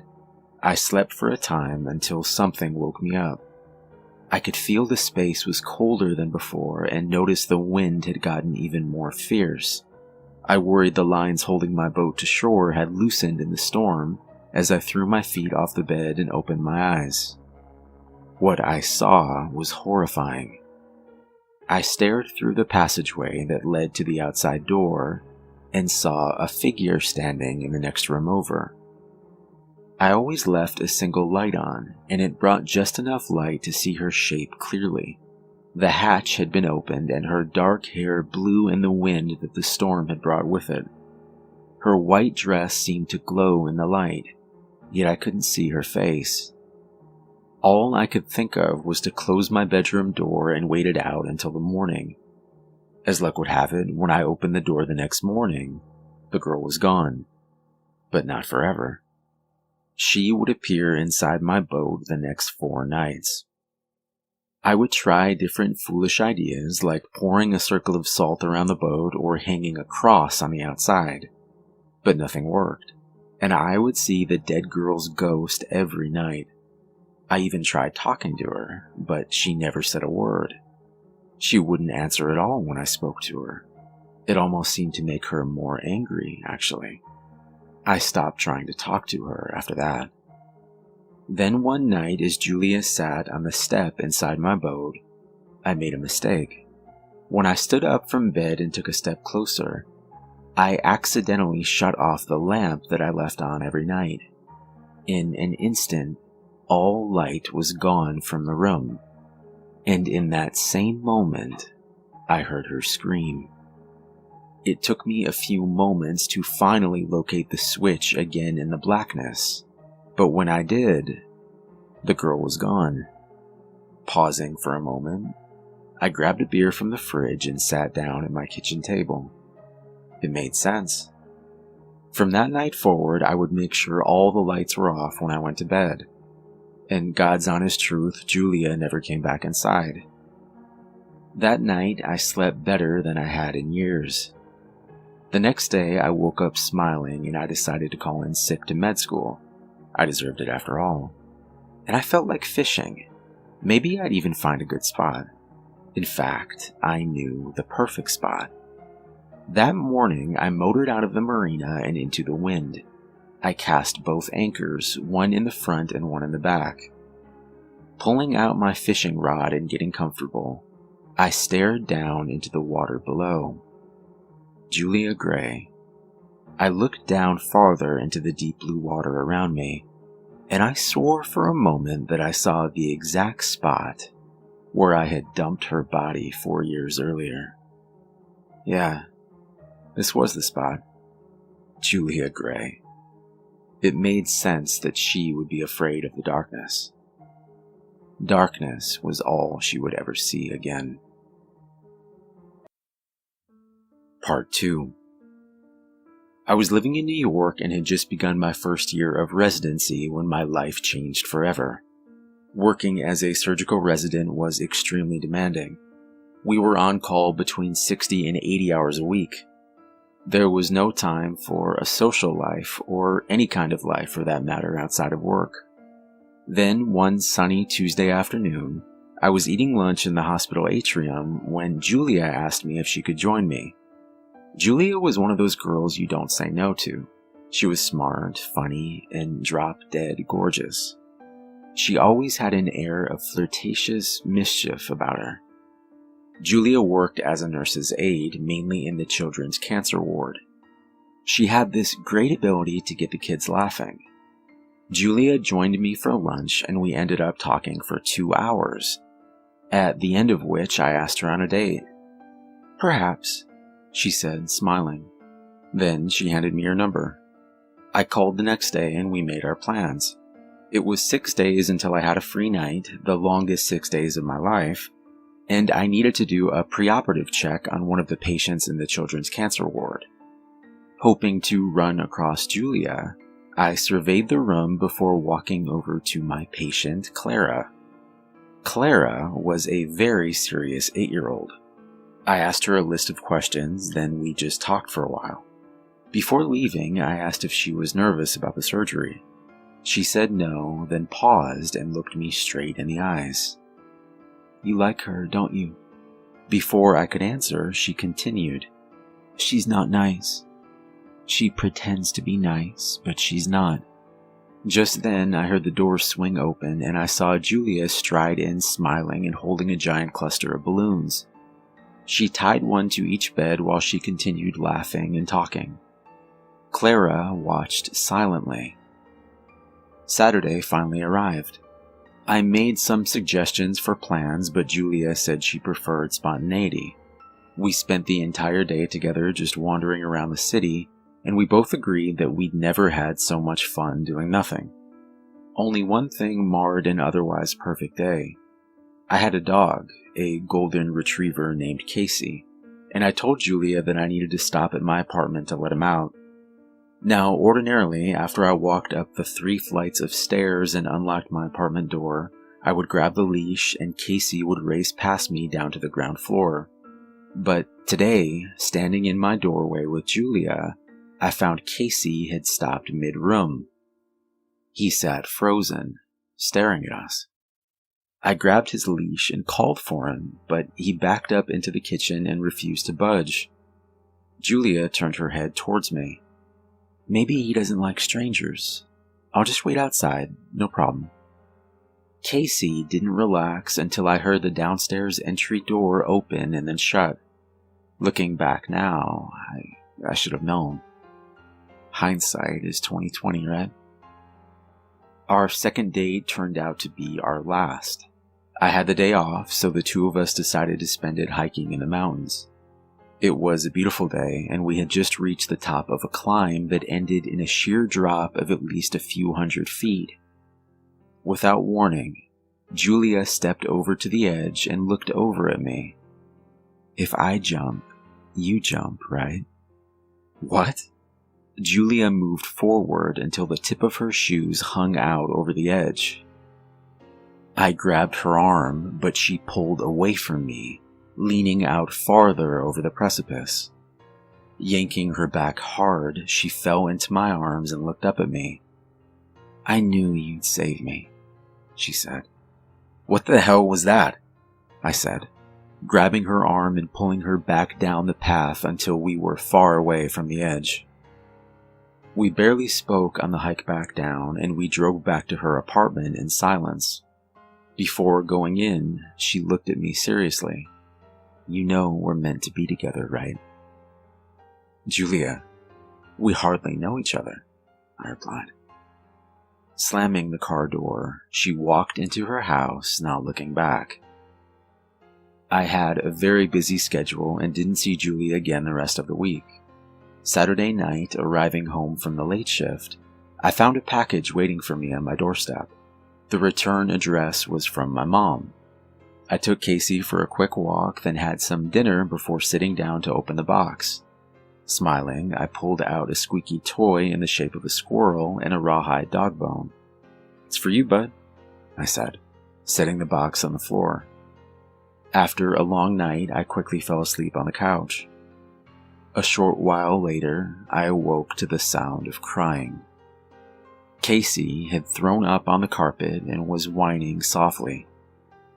I spent several minutes trying to calm him down, but his cries grew louder and more urgent. I carried him to the car and drove to the animal hospital. 2 hours later, he was dead. My mom hadn't sent any package, nor had my father or sister, and I had what was left of the rawhide bone tested for toxins. The test came back positive for rat poison. I didn't say a word the next day when I went into work at the hospital, just wanting to be left alone. I had my suspicions of who did it, but I needed more evidence. Before I could gather any, I was called into my superior's office. "Sit down, please. I think you know why we called you in here." "Actually, sir, I have no idea," I replied softly. "Well, this morning one of the other workers filed a harassment charge against you. They said you assaulted them." I couldn't believe what I was hearing. "I'm sorry, but we're going to have to suspend you until we finish the investigation." In a state of shock, I emptied my locker and headed down the hall. As I made my way towards the exit, I saw Julia. The entire left side of her face was covered in dark bruises. As I left the building, she gave me a smile. If this was the last thing that happened, maybe I could have found a way to go on with my life. But Julia wasn't finished with me yet. Part 3. Some people need to be killed, but make sure you plan carefully, or they might get you first. And make sure there are no witnesses. I spent a sleepless night in my empty apartment with nothing to do but think. I knew that if I could speak to my supervisor alone, I would have a better chance of telling him my side of the story. So I called and asked to come in. He said he had meetings all day, but I could come in the evening at 8 o'clock. It was Julia's day off, so there would be no chance of running into her. Thank God. Our meeting came and went, and I found myself sitting in my car in the hospital parking lot, wondering how my life had been utterly destroyed in less than a week's time. It came down to this. I had no proof while she had a face full of self-imposed bruises. I sat there in my darkened car for over an hour, trying to figure some way out of this, when I noticed a car pull in. The car looked a lot like Julia's. A woman who looked a lot like Julia got out and walked to the back door by the children's ward. She went inside. I followed. Getting inside the locked hospital without a keycard was a problem. But I knew that Carl on the janitorial staff always propped open the door in the basement stairwell to have a smoke. Lucky for me, he was a chain smoker. I offered him $50 to come with me for 10 minutes in case I needed a witness. He nodded. Quickly and quietly, we headed for the children's cancer ward. Stopping just shy of the glass double doors, we slowly looked inside. All of the children were asleep, but in the softly lit room, I could see Julia standing perfectly still. She was looking down at Clara. Julia looked like she was carved in stone. She didn't even appear to be breathing. "Christ," I heard Carl whisper. "That's creepy." I was reaching forward to push open the door when Carl grabbed my arm. "No, she'll just call the cops on you. I'll do it. I could say one of the kids threw up and I have to mop the floor." I looked over at him quickly. "Okay, but go now." Standing to the side, I let Carl pass through the doors. As they spoke, I could hear Julia heading towards me, so I ducked into the closet across the hall. I listened as the soft clicking of her heels headed towards the exit and outside. Once she was out, I exited the closet and walked back into the children's ward. "Carl, can you post yourself outside the door tonight? Clara's mom gets here every morning at 7 a.m., so she'll be safe after that." "But what about tomorrow night?" Carl asked worriedly. "I think we should be okay after tomorrow. I have an idea." After saving Carl's number to my phone, I woke up Clara. I told her to tell her mom how she felt around Julia, and I asked her not to mention me. Then I left the hospital. On my way home, I stopped at a chain store and purchased a burner phone. I used it to leave an anonymous message for Clara's mom. In the message, I said that I had seen Julia, one of the nurse's aides, acting strangely around Clara. I said that she should transfer Clara to another hospital as soon as possible. I said that I feared for her safety. Carl called me the next evening. He said Clara had left the hospital with her mother by her side. Mission accomplished. Now I could concentrate on my own problems. I waited for my informal hearing, and eventually the charges against me were dropped. But I didn't want to stay in the area. I decided to move across the country and try to start over again. So I moved to San Francisco, bought an old sailboat and rented a slip in a half-deserted marina that had seen better days. I applied for and received a residency in a hospital nearby. Things seemed to be getting back on track. I even met someone. Kelly. She was genuine and kind. Everything Julia was not. I started thinking that maybe I could have a life here. I started thinking that maybe, after all, things were going to be okay. That's when my world turned upside down. That's when Kelly disappeared. She was driving to the marina for the weekend and she was an hour late. I called, no answer. Kelly was never late. After 2 hours, I got in my car and started to look for her, knowing the route she always took. Finding no sign of her en route or at her apartment, I called her parents to see if maybe there had been a family emergency. After that, I called the police. I knew they wouldn't do anything for 24 hours, but I had to do something. Somehow, I knew with absolute certainty it was Julia. I told the police everything. They called the hospital in New York and found out that 6 months ago Julia had been suspended. Shortly afterward, she quit her job. No one knew where she went. 2 days later, they found Kelly's car in a grocery store parking lot. One of the tires was flat, punctured with a sharp object. And a week later, they found Kelly. She had been hit from behind with something heavy and left to die alone in an abandoned lot. I didn't get out of bed for a week.